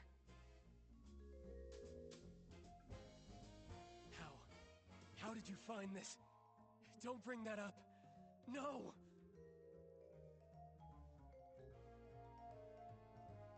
You served Threadstar centuries ago, and we should believe you're not involved with them now? Benny, if you keep this up, you'll only end up back in prison. And for even longer next time. Why won't you confess? No! An old newspaper can't prove a thing! It happened so long ago. How is that evidence? He's about to crack. Come on! No! An old newspaper. I never stole the suitcase or tried murdering Julie. Colleen! She's the one who did it! We wouldn't bother coming back if we had no solid proof. Nikki, finish him off! I never stole the suitcase or tried murdering Julie. Colleen! She's the one who did it!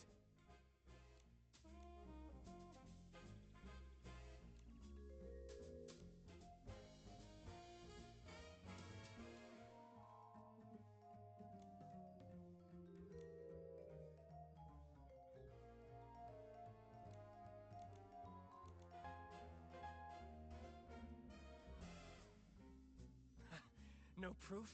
Then I never stole the suitcase or tried murdering Julie. Colleen! Do you see it now, Benny? Madame Julie's suitcase has traces from the mixture of Super Duper Palmed and One Wash Fresh, the latter being the detergent used to clean the suitcase regularly.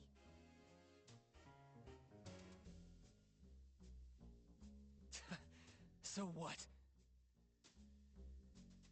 Where did that Super Duper Palmed come from? The only explanation is if someone left their own detergent behind and took the transport shipment. And I think the culprit is you. No!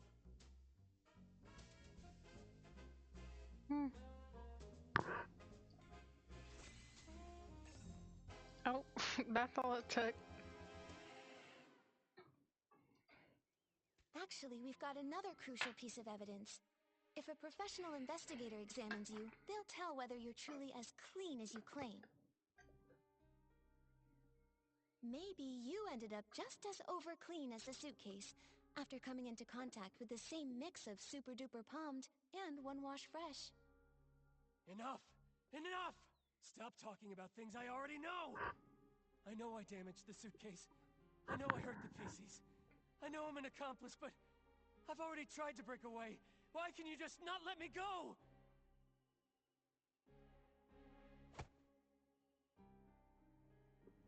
You've gone to prison for a century and still don't get it? A bad seed always bears bad fruit. Some mistakes should never have been made. You don't know anything! What if that bad seed was just me being born? What if his dream was to be a perfect star, but an accident ruined his face? What if I was born from the nightmare wrapped in that damaged costume from such a disaster? That seed wasn't bad. Even with that scar, you're still an excellent talent scout, helping a country girl step onto the stage. And your insistence on prop safety spared her from the same fate. How? How did you know? Cersei? Yes.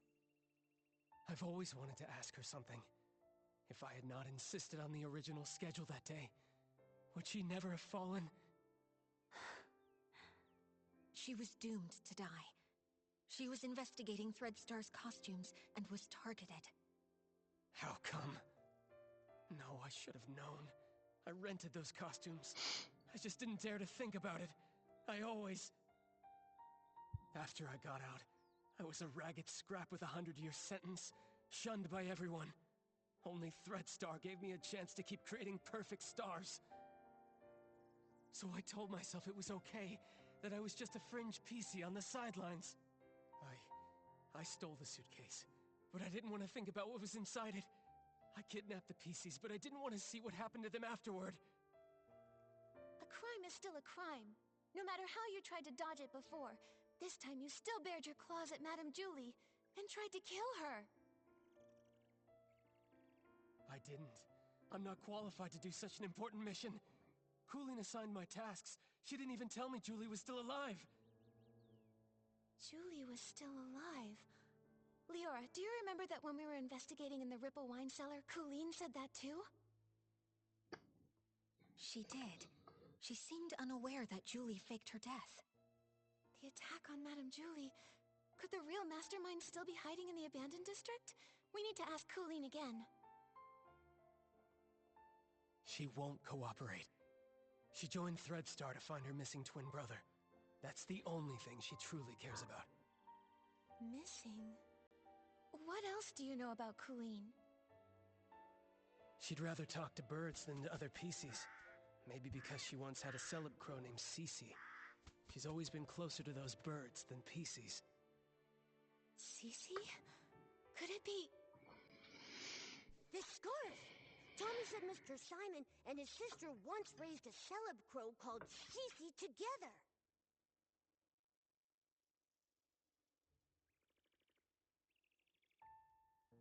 But Simon is already...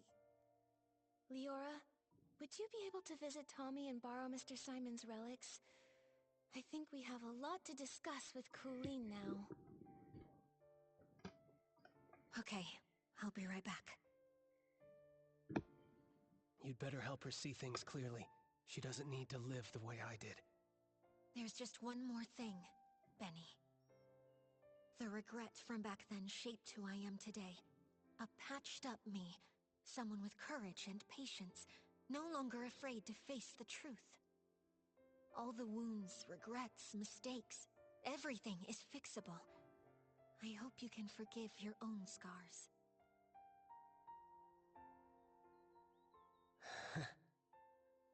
If only Leora had told Benny this sooner. What just flashed Benny's on done screen? so many bad things, no one's going to forgive him. Maybe what Leora meant was that having regrets and flaws doesn't mean that life has to end. It's never too late to start mending, you know? Still, the worst of it is Threadstar. This time, we have to put an end to their crimes for good.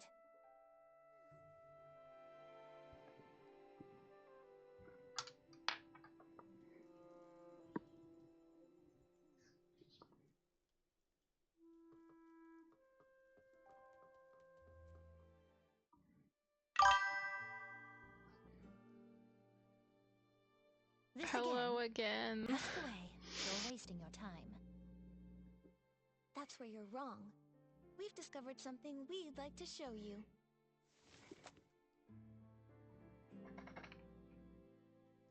Tommy informed us this scarf it's belonged fine. to a late senior columnist. He was on his way home, planning to give this scarf with its subtle bird embroidery to his sister. You don't have to Because- apologize. They once raised a celeb crow named Cece. Where is he? What do you mean by late senior columnist? I'm sorry, Colleen. What Tommy encountered was a PC that had been born from that person's clothing. His name is Simon. We were able to locate his whereabouts within your ledger.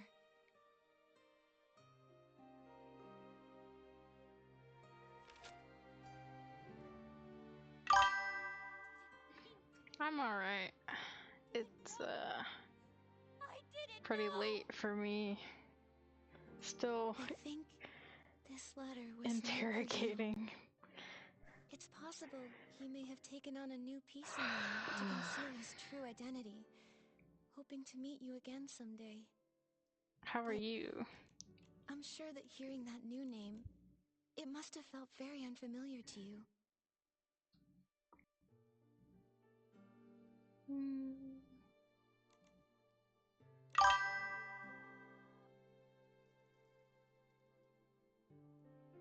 I have affiliate? I didn't think I did.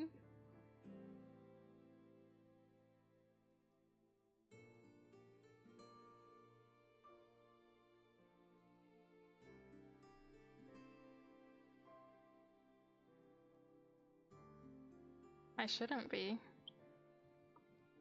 I've been trying to like get there though.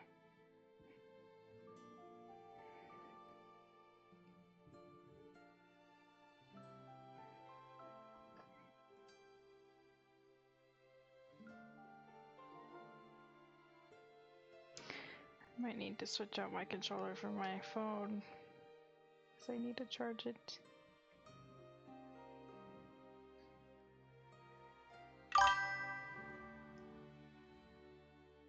Yeah, I don't know.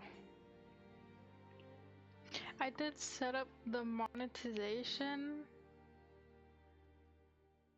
and I just set it to like hold funds, so like maybe that has something to do with it.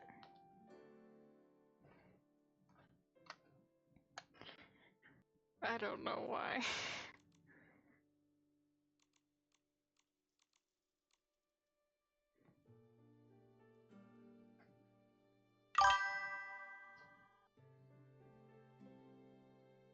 I'm just as confused.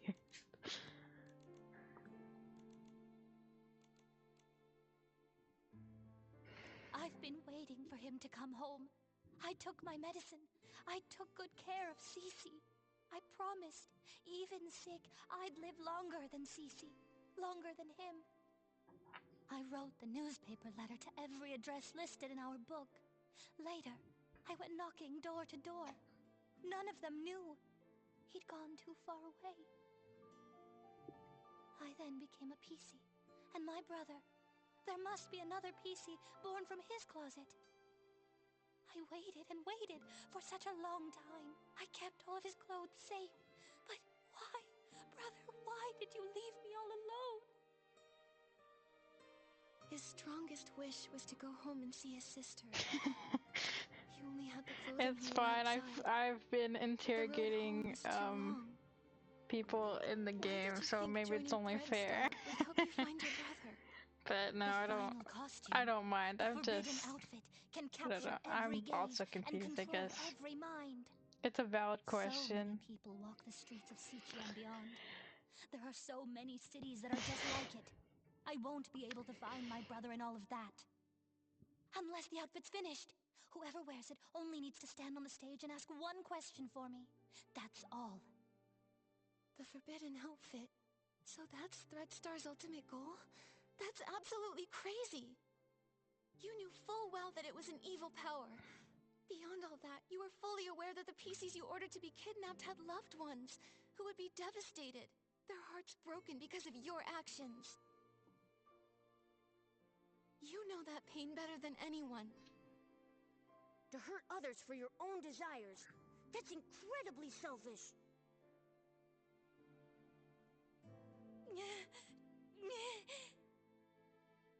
Enough of this, Colleen. Don't you ever commit these evil acts again. I'm sorry.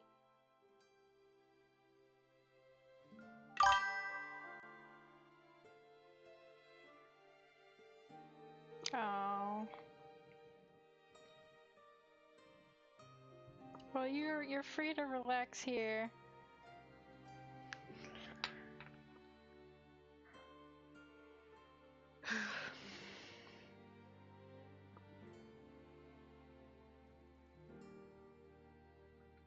I'm hoping you'll help us to expose Threadstar's plan. The forbidden outfit is almost complete. Julie is a natural star, and the Golden Vision is aimed at using her as the final material. But I don't know who attempted to assassinate her. I'm Whether she sorry. actually died, or what the fabric I took was about. All I know is I was simply following orders to complete the mission. Me when I'm So, just following you're telling orders. us there's a hidden boss giving you orders? We've been tracking the culprit all along, yet they somehow saw through Madame Julie's fake death and responded right away. They couldn't have reacted so fast without being at the scene. This matches the plan between Madame Julie and Leora. Right here, in the Abandoned District, lies the true mastermind behind all of Threadstar's evil plans. The problem is, we still can't figure out who they are. No matter how many accomplices they have, we'll catch them all! Right. Madame Julie got hurt, so she's probably still resting now. When it's daytime, we should talk to Madame Julie.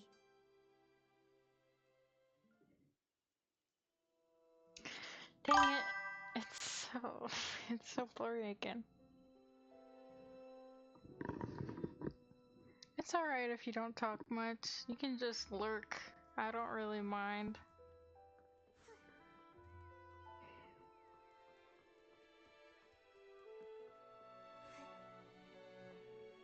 I do not discriminate.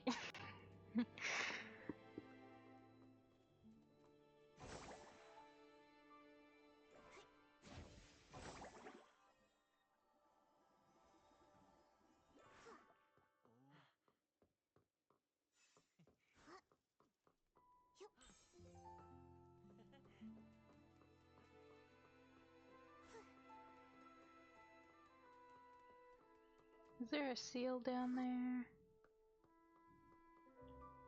What manga are you reading, by the way? I'm curious.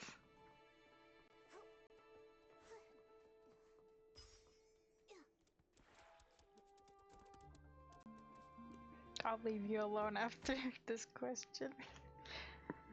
Oh. I looked down for a second.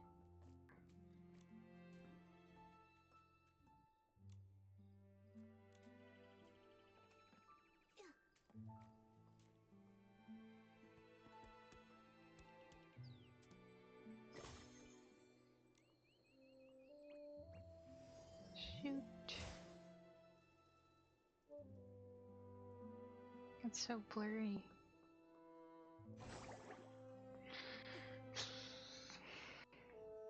You might see Mo the cat again, cause yeah, I can barely read the text.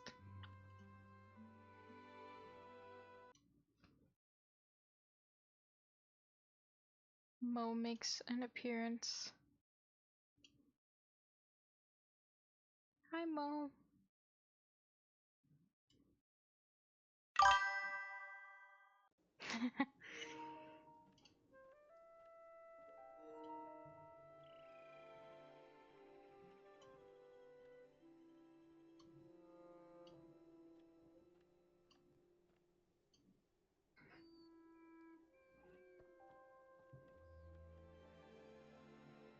Okay. What time did it say? 4 to 22.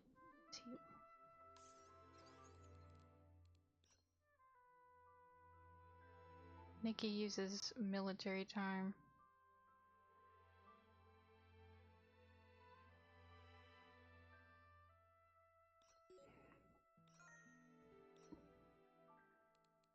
Oh wait.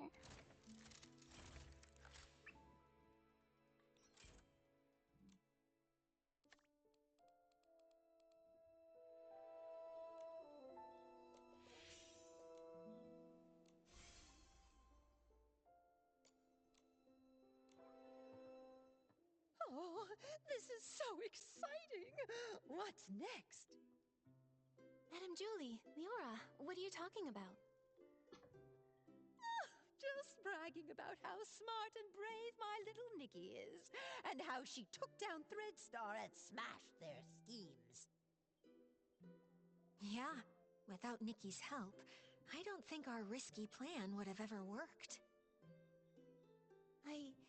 And I'm just a first-time detective. I couldn't have come this far without everyone's help. However, the matter isn't fully resolved yet. The mastermind behind all this isn't Benny or Colleen. It's someone hiding deep in the shadows. Until we've caught them, Threadstar could still hurt Madame Julie or any one of us. Keep cracking my knuckles. You're as kind and just as little Cersei. I really like you. But it can't always be you running around for me. Now it's my turn to pitch in. Do you have an idea? Oh my gosh, it's Julie? 2 a.m. My little Cersei, do you remember our masterpiece? As the rain falls, as the flowers bloom. I've seen reports about it. It was a play starring Cersei and Juliet. That's right. Rain won't hold back my steps. Let the storm rage even harder. I'm setting out Probably to find soon, clear yeah. skies. That's what the elder sister said to her younger sister when she left Rain City behind. Yes, and then it goes. But sister, they say beyond the city lies only deeper darkness. How will you pass through the clouds? How will you withstand the lightning? We are the sorceresses, and we ride our brooms. Look, the storm clouds lit by lightning. I'll pierce through them, pierce through the storm. You long for clear skies, only proven with your eyes. Only proven with your eyes. That's right. Julie won't go down easy. Madam Julie. It's really great to have you back. Oh, that's all thanks to my little Nikki. If she hadn't caught the remaining Threadstar remnants, I wouldn't be standing here today. Everyone can relax now. The last of Threadstar's remnants, Benny and Colleen, have already been captured. Ripple Estate is safe once more. Yippee! How dare they try to take Julie down? I should have defeated her, just me! The two of them have no shame! The raindrops creating ripples are the rhythm of my dance. Only through celebration may we drive the darkness away. Friends, let's celebrate together. The Ripple Estate soiree is about to begin. Yay! When the mastermind thinks we've lowered our guard and tries to strike Julie again. We'll get them right away and end this forever.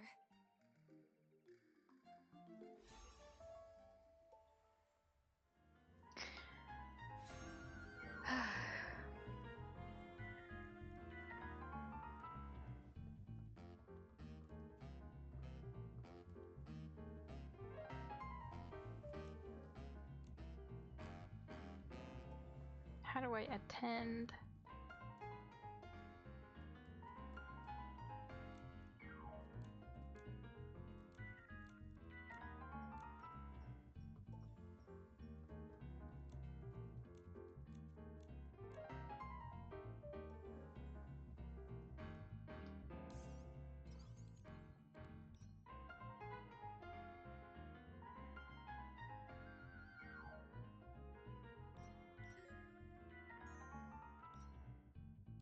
Wow! It's so lively here! Oh, just one breath, and I'm swept away by the aroma of the Vin des Ripples. We can't let the... Please take good care of yourself, too. Leah, she'd be worried about you. Don't worry. Hi, everyone. Miss Scarlet, how's your recovery going? I'll be okay. Injuries happen all the time. When I was with the Kingdom Guards, I had more stitches on me than I could even count. But that still won't keep me down. But you're not fully healed yet. Are you sure you want to join the mission? My only wish is to catch the culprit, even if it means using every last bit of my strength to do so. Threadstar is cunning. I know that better than anyone. You'll be more likely to catch them having me around. Tell me the details. How are you planning to use Julie as bait to trap the culprit? Okay, at the opening of the Ripple Estate soiree, Madame Julie and I will team up for a styling duel and perform the first dance. I've already passed the co-performer auditions, and I've earned the Sovereign of Sexy medal. Everyone in the abandoned district already knows about this, so it won't raise any suspicions among any of the PCs there. During the performance, Madame Julie will purposely let me win, but just enough to keep it believable. Then she'll pretend to be upset and say she's going back to the village to change into a new outfit, so that we can have a rematch. Great plan. Since you said the last remnants of Threadstar are wiped out, and Julie's making a public appearance, Threadstar should assume we've lowered our guard. Right. When the soiree is over, any outsiders lingering in the abandoned district will be a lot more conspicuous and won't go unnoticed. When Madame Julie returns alone to the village during the party, it'd be the culprit's last chance to strike. They'll have to try. Leora and I will be hiding nearby, ready to protect Madame Julie and catch the culprit. Understood. I'll find a good ambush spot nearby, too. Phew, the show's about to start. Nikki, are you feeling nervous? Yep. Of course. Madame Julie's volunteered to be the bait. No matter how much we prepare, I can't help but feel a little worried. Such a familiar feeling. Back when I performed as Rain Falls as Flowers Bloom with Juliet, I was always nervous. Every time the curtain rose, I faced a new audience. Thank you. I drew How it. would the audience react? Would I hear their applause or their boos? Would the stylists like what I was wearing? Would the critics like how I delivered my next few lines? Then, Juliet turned to me and said, "Don't see the audience as a storm you have to push through. Imagine that you are the storm." That really sounds like something Madame Julie would say. I'm afraid I still don't have that kind of boldness, even now. So Bing. I'll take it as a blessing. Yeah, no matter what tricks the culprit pulls, if we execute the plan well, we'll catch them for sure.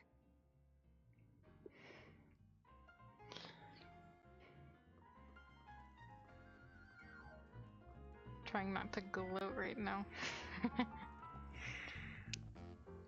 Dear little Nikki, my dance partner, are you ready? Let's unleash our passion together and light up this sexy night.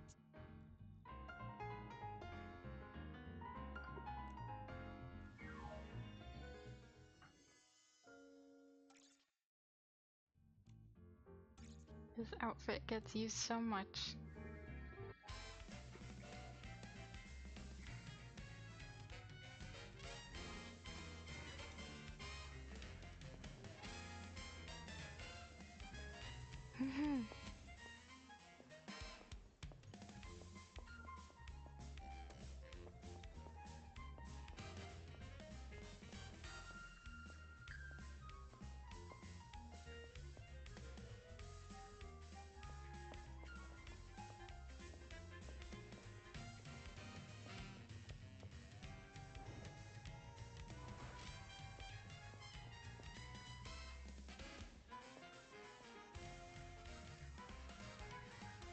I thought you was gonna let me win.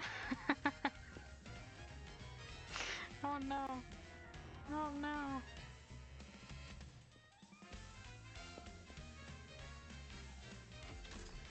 She's winning by a landslide.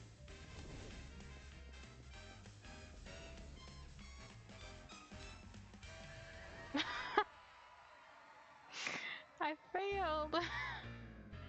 Oh no.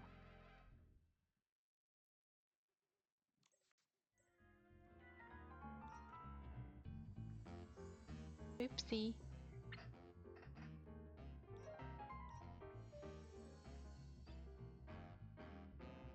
I guess I'll upgrade these.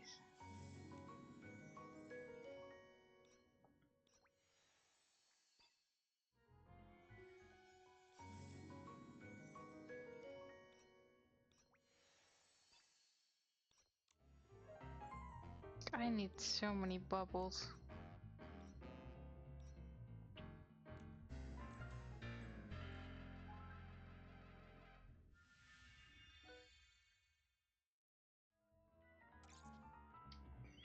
Um,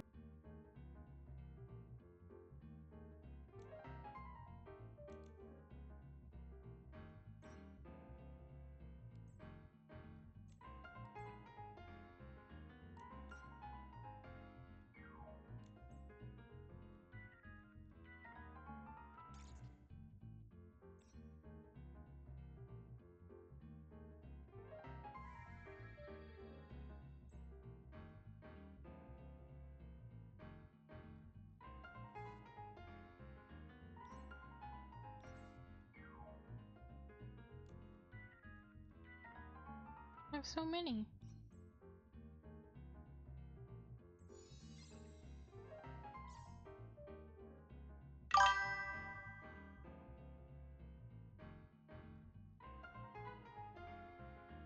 Yeah, I've learned that the hard way.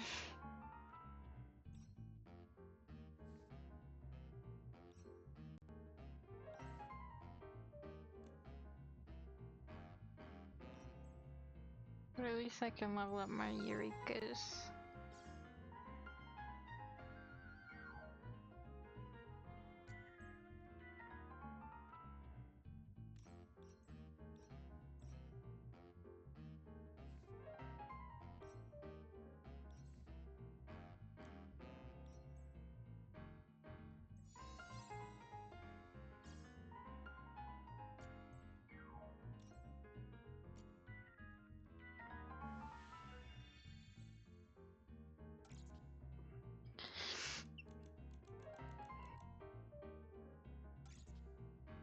Hopefully that helps.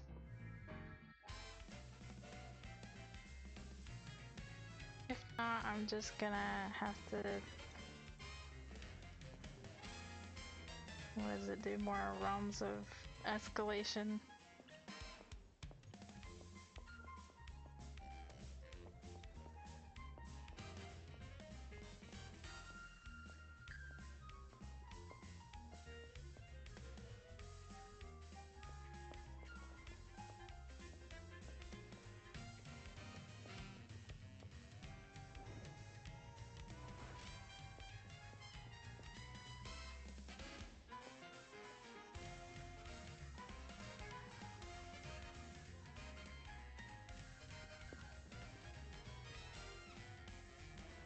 No, that wasn't enough.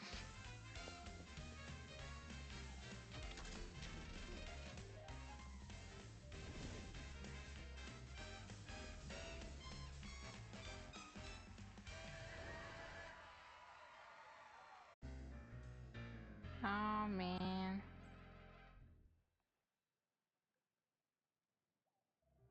Oh, don't rush, my friend. Not...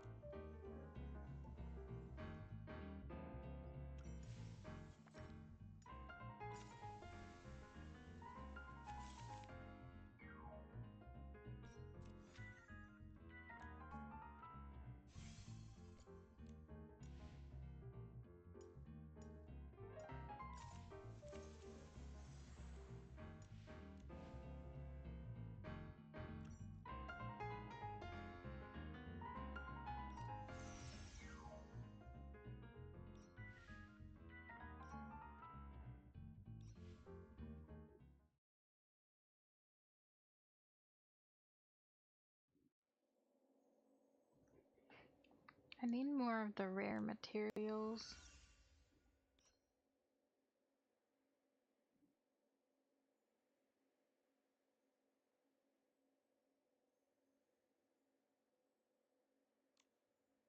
I think my friends had to get these or another bug. I don't know.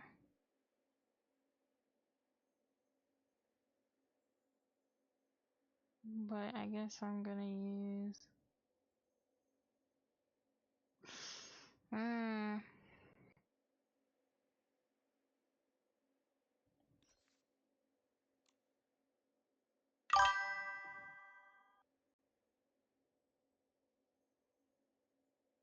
Okay, good night. I'm probably also gonna go to bed soon. Sweet dreams.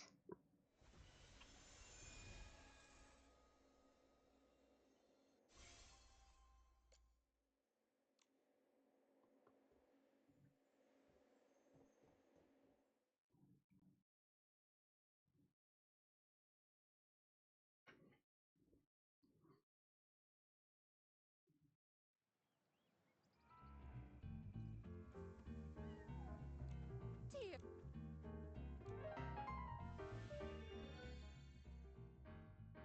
Is there a way I can upgrade from here?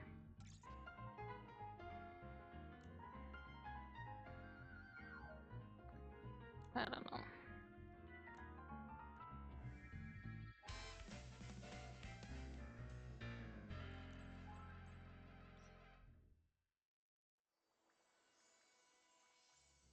It's probably not gonna make much of a dent in the score.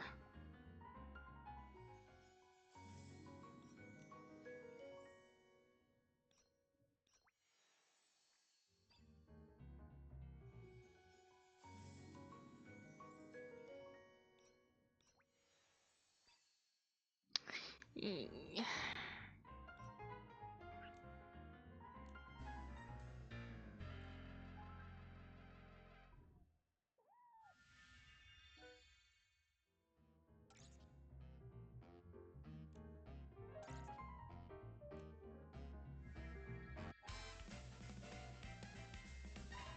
Oh, I guess I passed. Oh, it's been ages since I've had this much fun.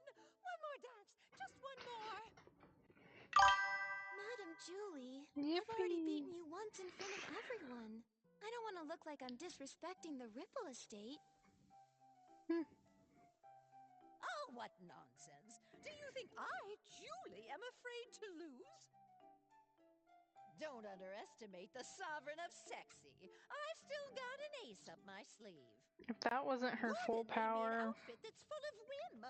Once I pick it up from I'm the village, scared. I'll unleash my final move, the raindrop dance, and then we'll have another round. Whoa, I've never seen Madame Julie this eager to win. Have you ever seen Madame Julie lose?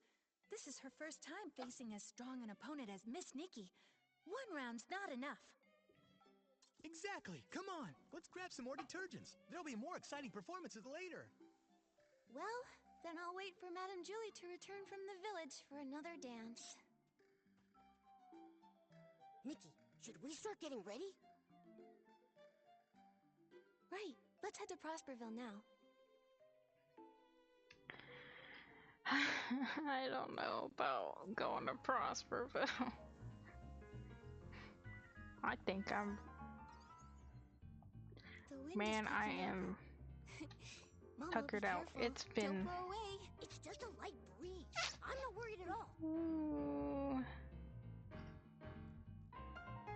3.5 hours. Over that amount of time. Since I started streaming.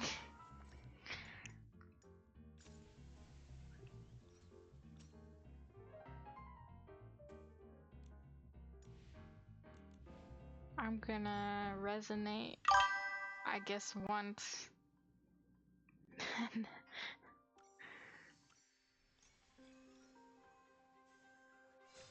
Oh, I got the hair. I completed the set. Yippee! I can be a scarecrow now.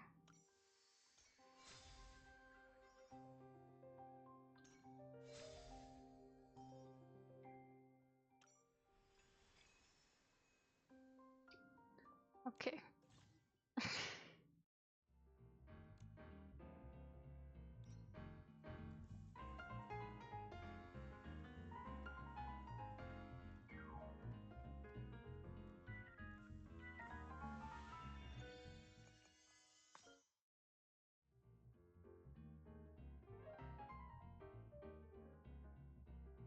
Is it in this menu?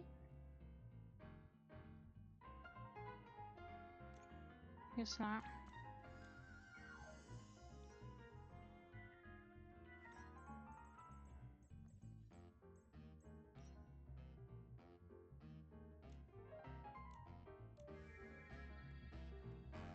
I don't know how to, like,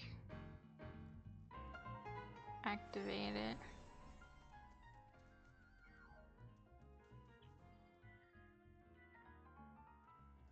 Oh. No.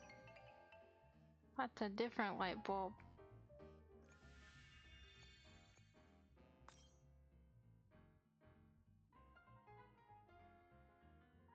I might be silly because I don't see it.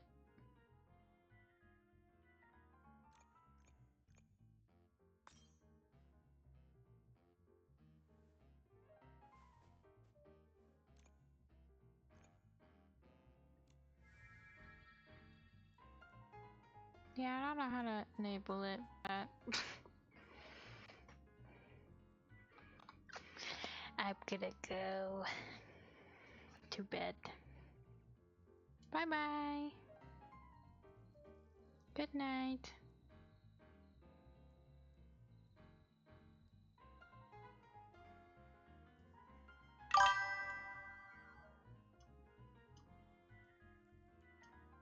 You too, I think. I don't know. I don't know how late it is for you. Bye bye.